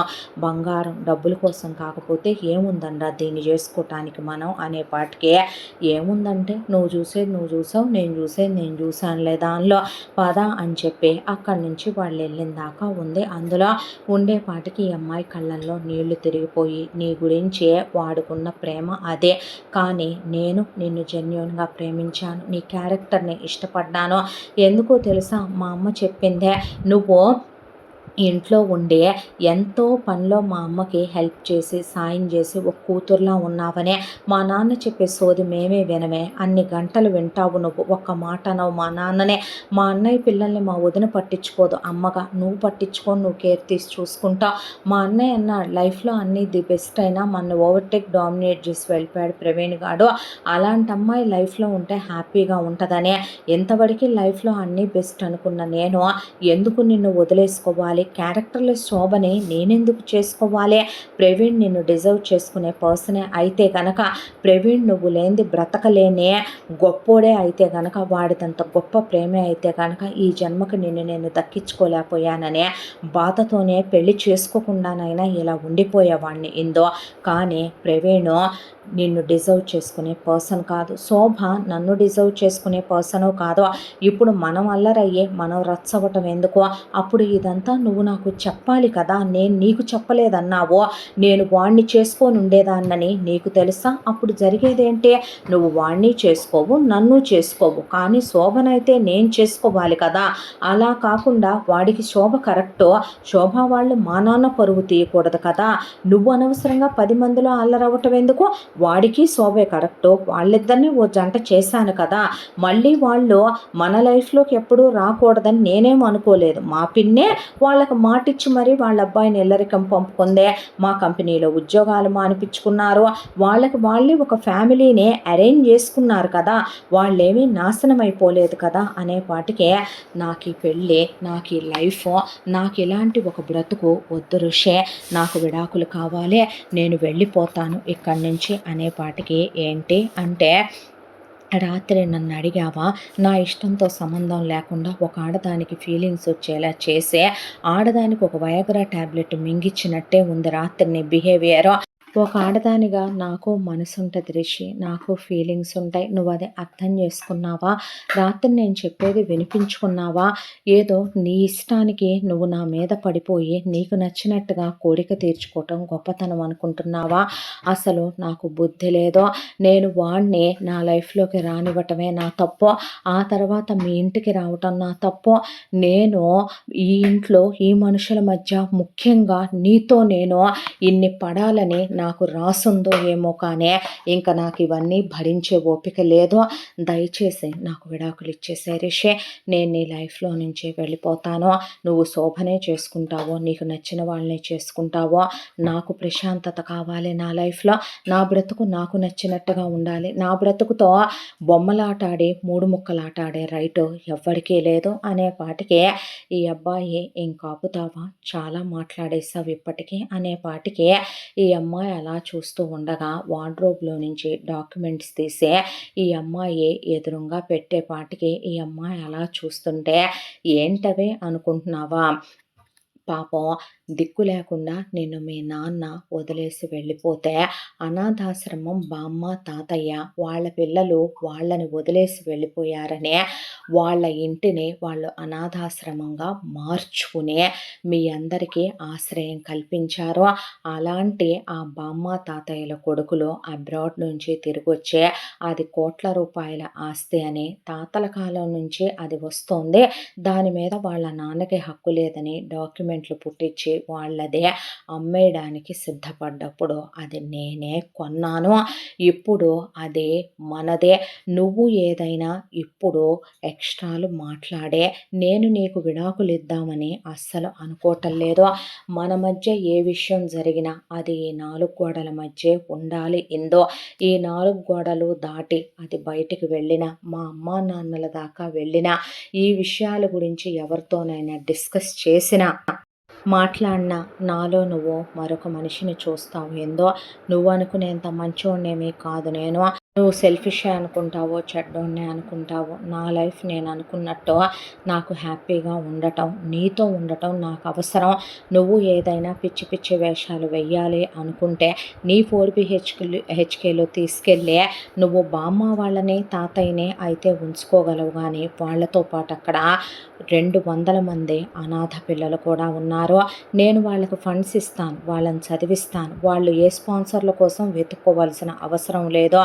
అలా ఏదే నువ్వు కాదన్నావంటే నిర్దాక్షిణ్యంగా కోట్ల రూపాయలు విలువ చేసే ఆ స్థలాన్నే నేను ఆ ఉన్న అనాథాశ్రమం కూల్పిచ్చేసి నేను తీసుకుంటే వాళ్ళు నీ 4BHKలో పట్టరేమో కదో, తీసుకెళ్ళి వాళ్ళను నడివీధిలో నుంచోబెట్టలేవేమో కదో, వాళ్ళందరినీ నువ్వు పోషించలేవేమో కదో. నువ్వు ఒక అనాథగా అక్కడ ఉండొచ్చావో. నీకు అన్నం పెట్టిన ఆశ్రమం అది, నిన్ను ఆదరించిన ఆశ్రమం ఇదే. నీకు కన్యాదానం చేశారే వాళ్ళు అమ్మా నాన్నల స్థానంలో. అలాంటి బామ్మ తాతయ్య తట్టుకోగలరా? నడివీధిలోకి వస్తే పిల్లలు వదిలేసి వెళ్తే అనాథలమయ్యామని ఆశ్రమం పెట్టుకున్నారు. ఇప్పుడు ఆశ్రమం వాళ్ళని వదిలేసి అంతమంది అనాథలతో ఎక్కడికి వెళ్ళి బ్రతుకుతారు వాళ్ళు? కాబట్టి ఎక్స్ట్రాలు చేయకుండా నోరు మూసుకొని పిచ్చి వేషాలు వేసే షెర్లక్ హోమ్ ఇన్వెస్టిగేషన్లు మానేసి ఇక నుంచే నువ్వు రాత్రి వేసావే వేషాలు, గింజుకోటాలు, పక్కకు తిరగటాలు, ముఖం అటు తిరిగి పెట్టటాలు, ఇటు తిరిగి పెట్టటాలు అలా కాకుండా రోజు పొద్దున్నే నాకు గుడ్ మార్నింగ్ చెప్పి ముద్దు పెట్టుకొని నన్ను దగ్గరికి తీసుకొని నువ్వు లిప్ లాక్ పెట్టుకొని నన్ను నిద్ర లేపాలి. ఆ తర్వాత నువ్వే కాఫీ తీసుకొని వచ్చి ఆ కాఫీ ఇద్దరం ఒకే కప్పులోది కబుర్లు చెప్పుకుంటూ బాల్కనీలో తాగి కలిసి స్నానం చేసి, స్నానం చేస్తూ క్లోజ్ అయ్యి లేదా క్లోజ్ అయ్యి స్నానం చేసి ఆ తర్వాత ఇద్దరం కలిసి రెడీ అయ్యి కిందకి వెళ్ళి ఆ తర్వాత దేవుడికి దండం పెట్టుకొని నేను నీ నొసట్లో కుంకుమ పెడితే నవ్వుతూ పెట్టించుకొని తెచ్చుకోకూడదు. మనసులో నుంచి ఇష్టంతో రావాలి నవ్వు. నాకేమి నా పెళ్ళాం ఇంట్లోనే ఉండాలి, నా కాళ్ళ కింద పడుండాలని లేదు. నువ్వు జాబ్ చేసే చోట మానేసి మన ఆఫీస్కే రా. ఆఫీస్లో నా క్యాబిన్లో నా పర్మిషన్ లేకుండా ఎవరు రారు. నా క్యాబిన్కి కనెక్టివ్ బెడ్రూమ్ ఒకటి ఉంటుంది. అక్కడ నాకు నీతో రొమాన్స్ చేయాలని ఉంటుంది, ఎంజాయ్ చేయాలని ఉంటుంది. ఇష్టంగా నన్ను దగ్గరికి తీసుకోవాలి, తినిపించాలి, నేను తినిపిస్తే తినాలి, హనీమూన్కి రావాలి, ముద్దులు పెట్టుకోవాలి, దగ్గరికి తీసుకోవాలి, హక్ చేసుకోవాలి, రోజు దగ్గరికి రమ్మనమని నన్ను పిలవాలి, నువ్వే నా మీద పడాలి. ఒక పెళ్ళాం ఎలా ఉండాలో అలా ఉండాలి. ఎదవేషాలు లేకుండా రోజుకో రకం డ్రెస్సులు వేసుకో, నగలు పెట్టుకో, పార్లర్కి వెళ్ళి మెయింటెనెన్స్ తీసుకో, నన్ను వదిలి వెళ్ళాలని అనుకోకో, హ్యాపీగా ఉందాము. నువ్వే సలహాలైనా ఇవ్వు, నేను తీసుకుంటాను. నువ్వు ఏమైనా చెప్పు. నువ్వు నన్ను తిట్టొచ్చు, అరవచ్చు. ఎప్పుడో తెలుసా నువ్వు ఫోన్ చేస్తే ఫోన్ ఎత్తలేదని, ఆఫీస్ నుంచి లేటుగా వచ్చాననే. అంతే తప్ప అయిపోయిన విషయాల గురించి దెప్పుదాము, ఏడుద్దాము, మొహం మార్చుకుందాము, పక్క తిరిగి పడుకుందాము, వాడు ముట్టుకుంటే అయిపోయిందిగా ఇంకా ఒళ్ళప్ప చెప్పేశాము అన్నట్టు ఉన్నావనుకో. చెప్పానుగా ఆశ్రమంలో వాళ్ళంతా వెళ్ళి వీధిలో ఉంటారని అనేపాటికే ఆ అమ్మాయికి ఏడుపు వచ్చేసింది. దాంతో ఎక్కిళ్ళు పెట్టి ఏడుస్తూ అంటే ఇప్పుడు నేను ఒక రోబోనమాట, నువ్వు కీ ఇచ్చే ఒక బొమ్మనమాట. నన్ను డబ్బులతో ఆపలేవు, తాళితో ఆపలేవు, పెళ్ళితో ఆపలేవు. కాబట్టే ఇప్పుడు నువ్వు చెప్పినట్టు వినాలి, నీ పరువు పోకూడదు, నువ్వు చెప్పినట్టు చెయ్యాలి. దానికోసం నేను అనాథను కాబట్టి మరికొంతమంది అనాథల్ని బామ్మ తాతయ్యని అడ్డు పెట్టేశావన్నమాట. అంటే నువ్వు చెప్పినట్టు వినాలి. నాకు మనసు లేదో, నేను ఒక మనిషిని కాదో, నువ్వు ఇలాంటి వాడివని అవుతుందని నేను అనుకోలేదని ఆ అమ్మాయి ఎక్కిళ్ళు పెట్టి ఏడుస్తుంటే దగ్గరికి తీసుకొని హగ్ చేసుకున్నాడే కానీ ఇంకా ఎంతకన్నా ఎక్కువ క్లోజ్గా దగ్గరికి తీసుకుంటే ఎక్కి నెత్తి మీద కూర్చొని తొక్కుద్దని ఆ అమ్మాయిని ఆ తర్వాత ఓదార్చి పక్కకెళ్ళి రెడీ అయ్యి వచ్చి ఆ రోజు నుంచి తనన్న మాట ప్రకారమే ఆ అమ్మాయిని ఏం ఫిక్స్ అయ్యావు, ఉందామనుకుంటున్నావా వెళ్దాం అనుకుంటున్నావా అనే పాటికే ఉంటాను, నువ్వు చెప్పినట్టే వింటాను, నువ్వు చెప్పినట్టే చేస్తాను, వాళ్ళేమీ చేయకో, వాళ్ళని ఉండనివ్వక్కడే అనే పాటికి థ్యాంక్స్ అని డాక్యుమెంట్స్ తీసి లోపల పెట్టుకున్నాడు. పెట్టుకొని వచ్చి నన్ను రెడీ చేసి బట్టలేద్దాం అని ఆ అమ్మాయిని నాకు బనియన్ వేయని, షర్ట్ వేయని, బటన్స్ పెట్టని, ముద్దు పెట్టుకొని దగ్గరికి తీసుకొని ఆ రోజు నుంచి టిఫిన్ తిందామని అందరి ముందు టిఫిన్ తినిపిస్తూ హనీమూన్కి తీసుకెళ్ళి హనీమూన్లో అలా ఉండకు ఇలా ఉండకనే ఆ అమ్మాయిని దగ్గరికి తీసుకొని జకూజీలో ఇంత పెద్దదే నా ఒక్కడికి కాదు రమ్మని బట్టలు తీసేయమని ఆ అమ్మాయితో క్లోజ్ అవుతూ పూల్లోకి లాక్కొని ఆ అమ్మాయిని ముద్దులు పెట్టుకుంటూ హక్ చేసుకుంటూ ఆ అమ్మాయికి వద్దన్నా షాపింగ్ చేయించి వద్దంటే నేను ఊరుకోనని అక్కడ ఉన్నాయన్నీ కొనిపెట్టి స్పాల్కి తీసుకెళ్ళి అక్కడ అమ్మాయితో చాలా టైం స్పెండ్ చేసి ఇక్కడికి వచ్చాక ఆ అమ్మాయిని రోజు ఆఫీస్కి తీసుకెళ్తూ ఆఫీస్లో ఆ అమ్మాయి ఏదైనా చెప్తే ఆ అమ్మాయి మాటకి విలువిస్తూ ఆ అమ్మాయి సంతకానికి ఒక వాల్యూ కల్పిస్తూ పెళ్ళాన్ని తీసుకొని లోపల పద అని చెప్పి క్యాబిన్లోకి ఎవరిని రానివద్దని చెప్పిందా కానీ ఆ అమ్మాయితో ఆఫీస్లో క్లోజ్ అవటం, సినిమాలకు తీసుకెళ్ళటం, ఆ అమ్మాయికి వార్డ్రోబులు నగలు కొనటం, బట్టలు కొనటం, ఈ వేసుకో అవి వేసుకో అంటాం, కారులో లాంగ్ డ్రైవ్ వెళ్దామని కారు సైడ్ కాపి ఆ అమ్మాయిని దగ్గరికి తీసుకోవటం, పీరియడ్ టైంలో ఆ అమ్మాయిని ఫిజికల్గా క్లోజ్ అవ్వకపోయినా స్నానం చేయిస్తానని వద్దు అన్న అందులో నుంచేనే అందరం తయారై భూమి మీదకి వచ్చేది అనే ఆ అమ్మాయి కాళ్ళు ఒత్తుతూ ఆ అమ్మాయిని దగ్గరికి తీసుకుంటూ ఈ అమ్మాయి మెల్లమెల్లగా ఆ అబ్బాయి చెప్పినట్టు వినటం మొదలుపెట్టి అంతా దానిలో ఈ అబ్బాయి అలా ఉంటాడన్నమాటే కానీ చాలా రెస్పాన్సిబుల్గా కూడా ఉండే హస్బెండ్. పొద్దున్నే లేచి ఈ అమ్మాయిని దగ్గరికి తీసుకొని అల్లుకుపోతాడు. ఈ అమ్మాయికి ఇంత చిన్న నొప్పి బాధ కూడా కలగనివ్వడు. రోజు క్లోజ్ అవుతాడు చాలా ఇష్టంగా. ఈ అమ్మాయిని ఎత్తుకొని తీసుకెళ్ళి స్నానం చేయించి ఆ తర్వాత ఈ అమ్మాయిని చాలా ఖరీదైన చీరలు కట్టుకోమని, నగలు వేసుకోమని ఈ అమ్మాయిని దగ్గరికి తీసుకొని ముద్దులు పెట్టుకొని ఆ తర్వాత చిన్న పాపలా టిఫిన్ తినిపించే నొసట్లో కుంకం పెట్టి ఈ అమ్మాయిని తీసుకొని వారం గుడికి వెళ్ళి ఆ అబ్బాయి ప్రేమను చూపిస్తూ సినిమాలకు తీసుకెళ్తాడు, బయటికి తీసుకెళ్తాడు, బైక్ మీద లాంగ్ డ్రైవ్లో తీసుకెళ్తాడు, అనాథాశ్రమం పిల్లలకి కోట్లల్లో ఫండ్స్ ఇస్తూ ఆ పిల్లల్ని చదివిస్తూ వీళ్ళ అనాథాశ్రమంలో ఇదివరకు ఒక కూరతో అన్నం తింటమే ఎక్కువ, అలాంటిది ఈరోజు వాళ్ళు 4 కూరలతో అన్నం తినేలాగా వాళ్ళని చాలా మంచిగా చూసుకుంటూ అనాథాశ్రమం రెనోవేషన్ చేయించి ఇదివరకంతా మట్టి బురదగా ఉండే చోట టైల్స్, అక్కడ సెక్యూరిటీ, సీసీ కెమెరాలు, పనివాళ్ళు అన్నీ ఉండేలా ఈ అబ్బాయి ఏర్పాటు చేసి ఇదివరకు బామ్మ తాతయ్య వాళ్ళే వంటలు చేయాలి కానీ ఇప్పుడు అక్కడ వంట వాళ్ళని పెట్టి టైం టు టైం అన్నీ జరిగేలా పిల్లలకి స్కూల్ బస్సు, మంచి స్కూళ్ళల్లో సీట్లు, ఇవాళ మంచి కాలేజీల్లో సీట్లు, వాళ్ళ లైఫ్లో చాలా హ్యాపీగా ఉన్నాయి. ఈ అమ్మాయి ఆ అబ్బాయి మంచితనం అనుకోవాలా, ఇది ఆ అబ్బాయికి తన మీద ఉన్న ప్రేమ అనుకోవాలా, అంతా దానిలో ఆ అమ్మాయి బాధ ఒకటే. ఈ అబ్బాయి మంచివాడని ఆ అమ్మాయి మనసు కనిపిస్తుంది. ఈ అబ్బాయి అంటే ఒక ఇష్టం కలుగుద్ది కానీ తన మనసు అర్థం చేసుకోకుండా మీద చెయ్యేశాడని, బలవంతంగా ఆశ్రమం డాక్యుమెంట్లు అడ్డం పెట్టి తను ఆపాడని, ఈ అమ్మాయి మీద హక్కు జులుం ప్రదర్శించినట్టే ఈ అమ్మాయితో ఉంటాడనేదే ఈ అమ్మాయి బాధ. ఇంతకాలంలో రోజులు నెలలు సంవత్సరంగా గడిచిపోతూ వీళ్ళ మొదటి పెళ్లి రోజు కూడా వచ్చింది కానీ ఈ అమ్మాయికి గుర్తులేదు. ఆ రోజు రాత్రి ఈ అబ్బాయితో క్లోజ్ అయ్యాక ఈ అమ్మాయి పడుకుంటే రాత్రి 12 అయ్యేసరికి ఈ అమ్మాయిని తట్టి లేపాడు. లేపేపాటికి ఏమైంది రిషి అని అమ్మాయి లేస్తే హ్యాపీ ఫస్ట్ యానివర్సరీ అనే పాటికి ఈ అమ్మాయి లేచి అలా కూర్చునేపాటికి కేక్ తీసుకొచ్చి కేక్ కట్ చేయించి ఈ అమ్మాయి నోట్లో పెడితే ఈ అమ్మాయి ఆ అబ్బాయి నోట్లో పెట్టింది. పర్లేదే చెప్పకుండానే ఫస్ట్ టైము నా నోట్లో కేక్ పెట్టావు అనే పాటికి ఈ అమ్మాయి అలా చూస్తూ ఉంటే మర్చిపోయావు కదూ మన పెళ్లి రోజు అనేసరికి కళ్ళు దించేసింది. దించేసేసరికి నవ్వి లేచి వార్డ్రోబ్లో ఉన్న డాక్యుమెంట్లు తీసుకొచ్చి ఈ అమ్మాయి చేతికిస్తే, ఏంటి అలా చూస్తున్నావు, గిఫ్ట్ ఇస్తాడనుకున్నాను, ఏంటి ఇచ్చాడనా, నీకేం గిఫ్ట్ ఇవ్వాలా అని చాలా ఆలోచించేశాను. ఏందో నన్ను నేనే గిఫ్ట్గా ఇచ్చుకున్నాను, నువ్వు తీసుకున్నావో లేదో తెలీదో, నీ కోసమని అన్నీ ఇచ్చాను, చెక్ పవర్ ఇచ్చాను, నీ మాటకు ఒక విలువ ఇచ్చాను, అన్నీ ఇచ్చాను, నిన్ను ప్రేమించాను. కానీ నీ మనసు ఎప్పటికీ కూడా నేను చేరుకోగలిగానో లేదో, నీ మనసులో స్థానాన్ని నేను సంపాదించగలిగానో లేదో తెలీదో.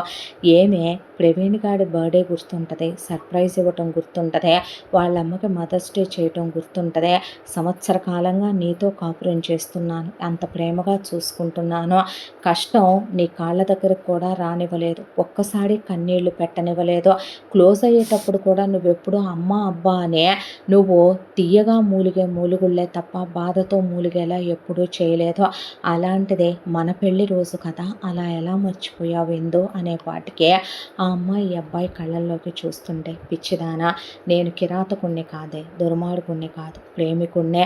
చిన్నప్పటి నుంచి అమ్మా నాన్నలు అన్నీ ఇచ్చి పెంచి అన్నీ బెస్టే ఉన్నాయి మా లైఫ్లో. అనుకోకుండా నా లైఫ్లోకి ఒక అరేంజ్డ్ మ్యారేజ్లో వచ్చింది శోభ. ముందు బాగానే ఉంది, ఎంగేజ్మెంట్ అయ్యాక దానిలో ఊసర వెళ్ళి రంగులు బయటకు వచ్చినాయి. లైఫ్లో ఇలాంటి కన్ఫ్యూజన్స్ నేను తీసుకునే సందర్భంలో నువ్వు నా లైఫ్లోకి వచ్చావు. ఎందుకు ఫస్ట్ నీ మీద కలిగింది ఒక ఆకర్షణ, ఆ తర్వాత కలిగింది ఇష్టం, ఆ తర్వాత కలిగిందే ప్రేమ. ఆ ప్రేమ నువ్వు శోభ గురించి చెప్పినప్పుడు నిన్ను వదులుకోకూడదనే ఒక మొండితనమే అనుకో, పెంకితనమే అనుకో, ఇష్టపడ్డాను. మా పిన్ని గురించి, ప్రవీణ్ గురించి నీకు కొత్తేమో, నాకు చిన్నప్పటి నుంచి వాళ్ళ స్వార్థ బుద్ధి గురించి తెలుసు. అలాంటి వాళ్ళకి నువ్వెలా కరెక్ట్ అని ఆఫీస్లో చాలాసార్లు ఆలోచించేశాను. ఏందో ఆ తర్వాత వాళ్ళు పార్టీ రోజు మాట్లాడుకుంది ఫస్ట్ నేను విన్నాను. ఆ తర్వాత నువ్వు శోభ గురించి చెప్పింది విన్నాను. నీ పెదవుల మీద తొలి ముద్దు పెట్టి నువ్వు నాదానివేనని ఫిక్స్ అయిపోయాను.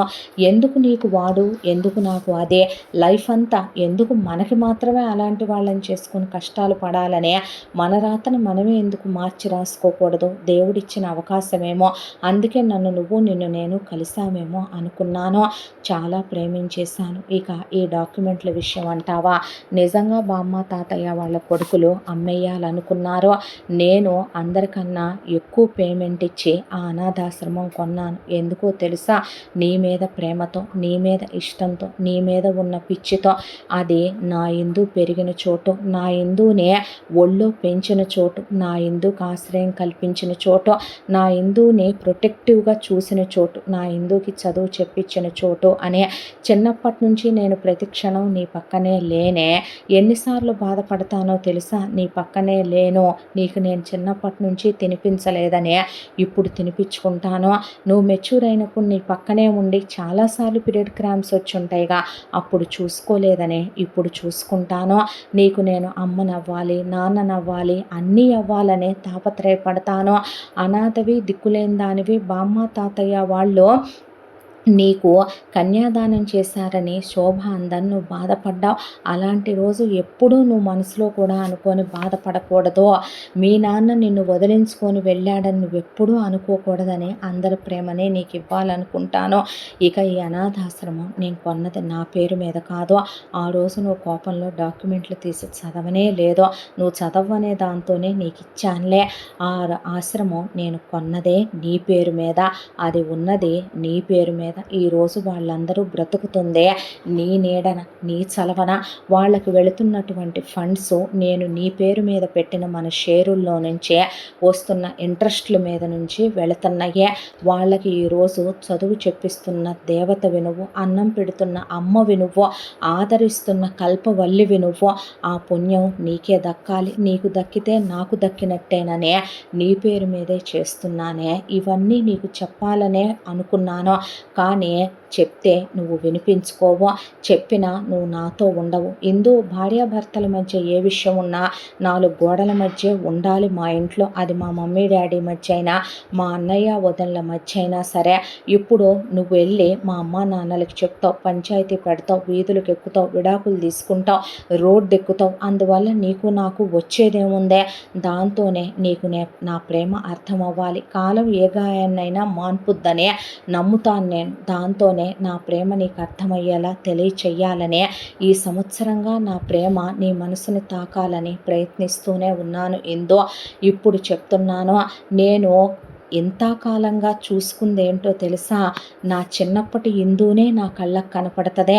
నీలాగా అక్కడ ఏ ఇందు బాధపడకూడదో, ఏ స్పాన్సర్ వచ్చి చదివిస్తాడా అనే కళ్ళల్లో ఒత్తులేసుకొని బామ్మ తాతయ్య వాళ్ళు చెప్పేవాళ్ళు, నిద్రాహారాలు మాని చదివావని ఇప్పుడు అక్కడ పిల్లలు అంత కష్టపడక్కర్లేదో, వాళ్ళు ప్రశాంతంగా చదువుకోవచ్చు. తర్వాత వాళ్ళ చదువుల్ని బట్టి వాళ్ళకి మంచి చోట ఉద్యోగాలు వస్తాయి. రాకపోతే నేనున్నాను వాళ్ళని చూసుకోవటానికి.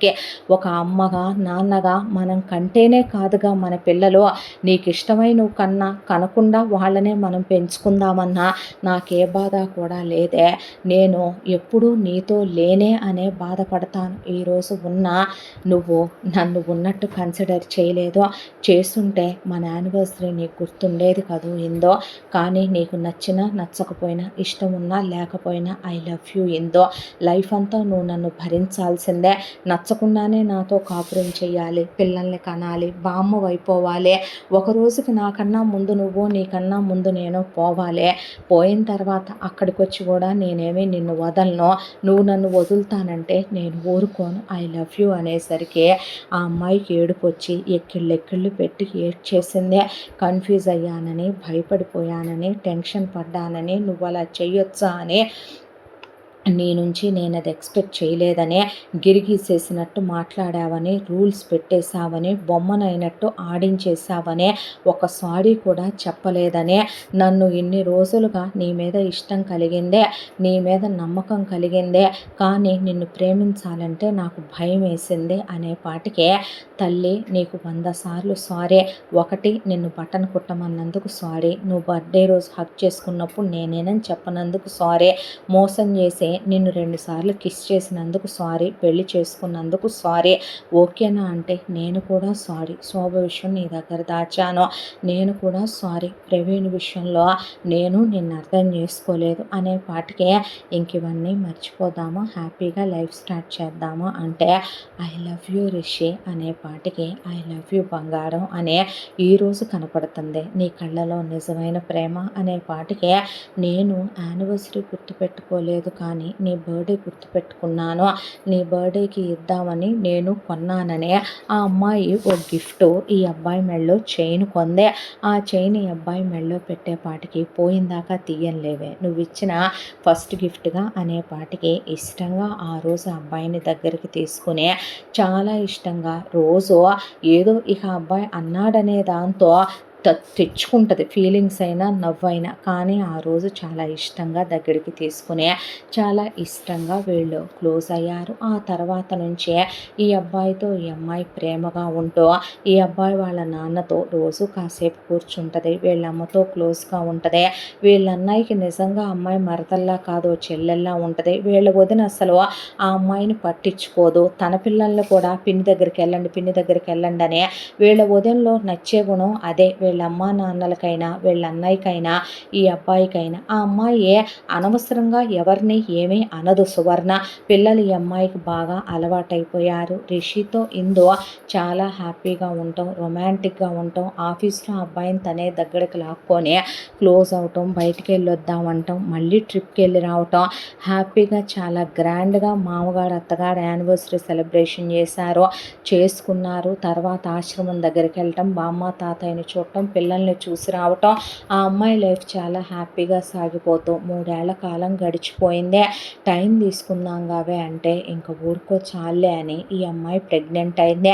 కాంప్లికేటెడ్ ప్రెగ్నెన్సీ అని డాక్టర్లు అన్నాళ్ళు దూరంగా ఉండమనే పాటికి అంతా దానిలో తన పెళ్ళాం మీద తనకి మోజేమో ఇష్టమేమో కానీ రిషి వాళ్ళకి పక్క చూపులు చూసే అలవాటు లేదు.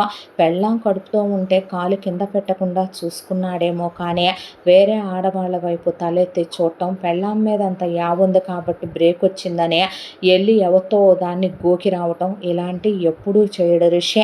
ఆ అమ్మాయికి ఆ తర్వాత ఒక బాబు పుట్టాడు. ఆర్య అని పేరు పెట్టుకున్నారు. ఇక చాలే తల్లి, వీడేమంటా కడుపులోకి వచ్చాడు. ఫస్ట్ మంత్ నుంచి 9 మంత్స్, తర్వాత నీకు రెస్ట్ అని 6 మంత్స్, ఎన్నాళ్ళు దూరంగానే ఉన్నామని ఆపరేషన్ చేయించేసి అమ్మాయికి ఇక ఒక బాబు. వాళ్ళిద్దరూ, వాళ్ళ అన్నయ్య వదిన, 2 పిల్లలు, వీళ్ళ అమ్మ నాన్న, హ్యాపీ లైఫ్, మంచి బిజినెస్. వీళ్ళ లైఫ్ ఇలా సుఖంగా ఆనందంగా సాగిపోతూ ఉండగా ఇకటు ప్రవీణ్ లైఫ్ గురించే పెళ్ళయి 5 సంవత్సరాలు అయిపోయింది. ఈ 5 సంవత్సరాల్లో శోభ ప్రవీణ్ని ముట్టుకోనివ్వలేదు. పైగా ప్రవీణ్ని శోభ వాళ్ళ అన్నయ్య వాళ్ళ కంపెనీలోనే పడేసుకున్నాడు. రూపాయి జీతం ఇవ్వరు, ఎట్టి చాకిరీ చేయాలి. ప్రవీణ్ వాళ్ళ అమ్మా నాన్నల్ని కలిసి రావటానికే శోభ వాళ్ళ అమ్మా నాన్న ఒప్పుకోరు.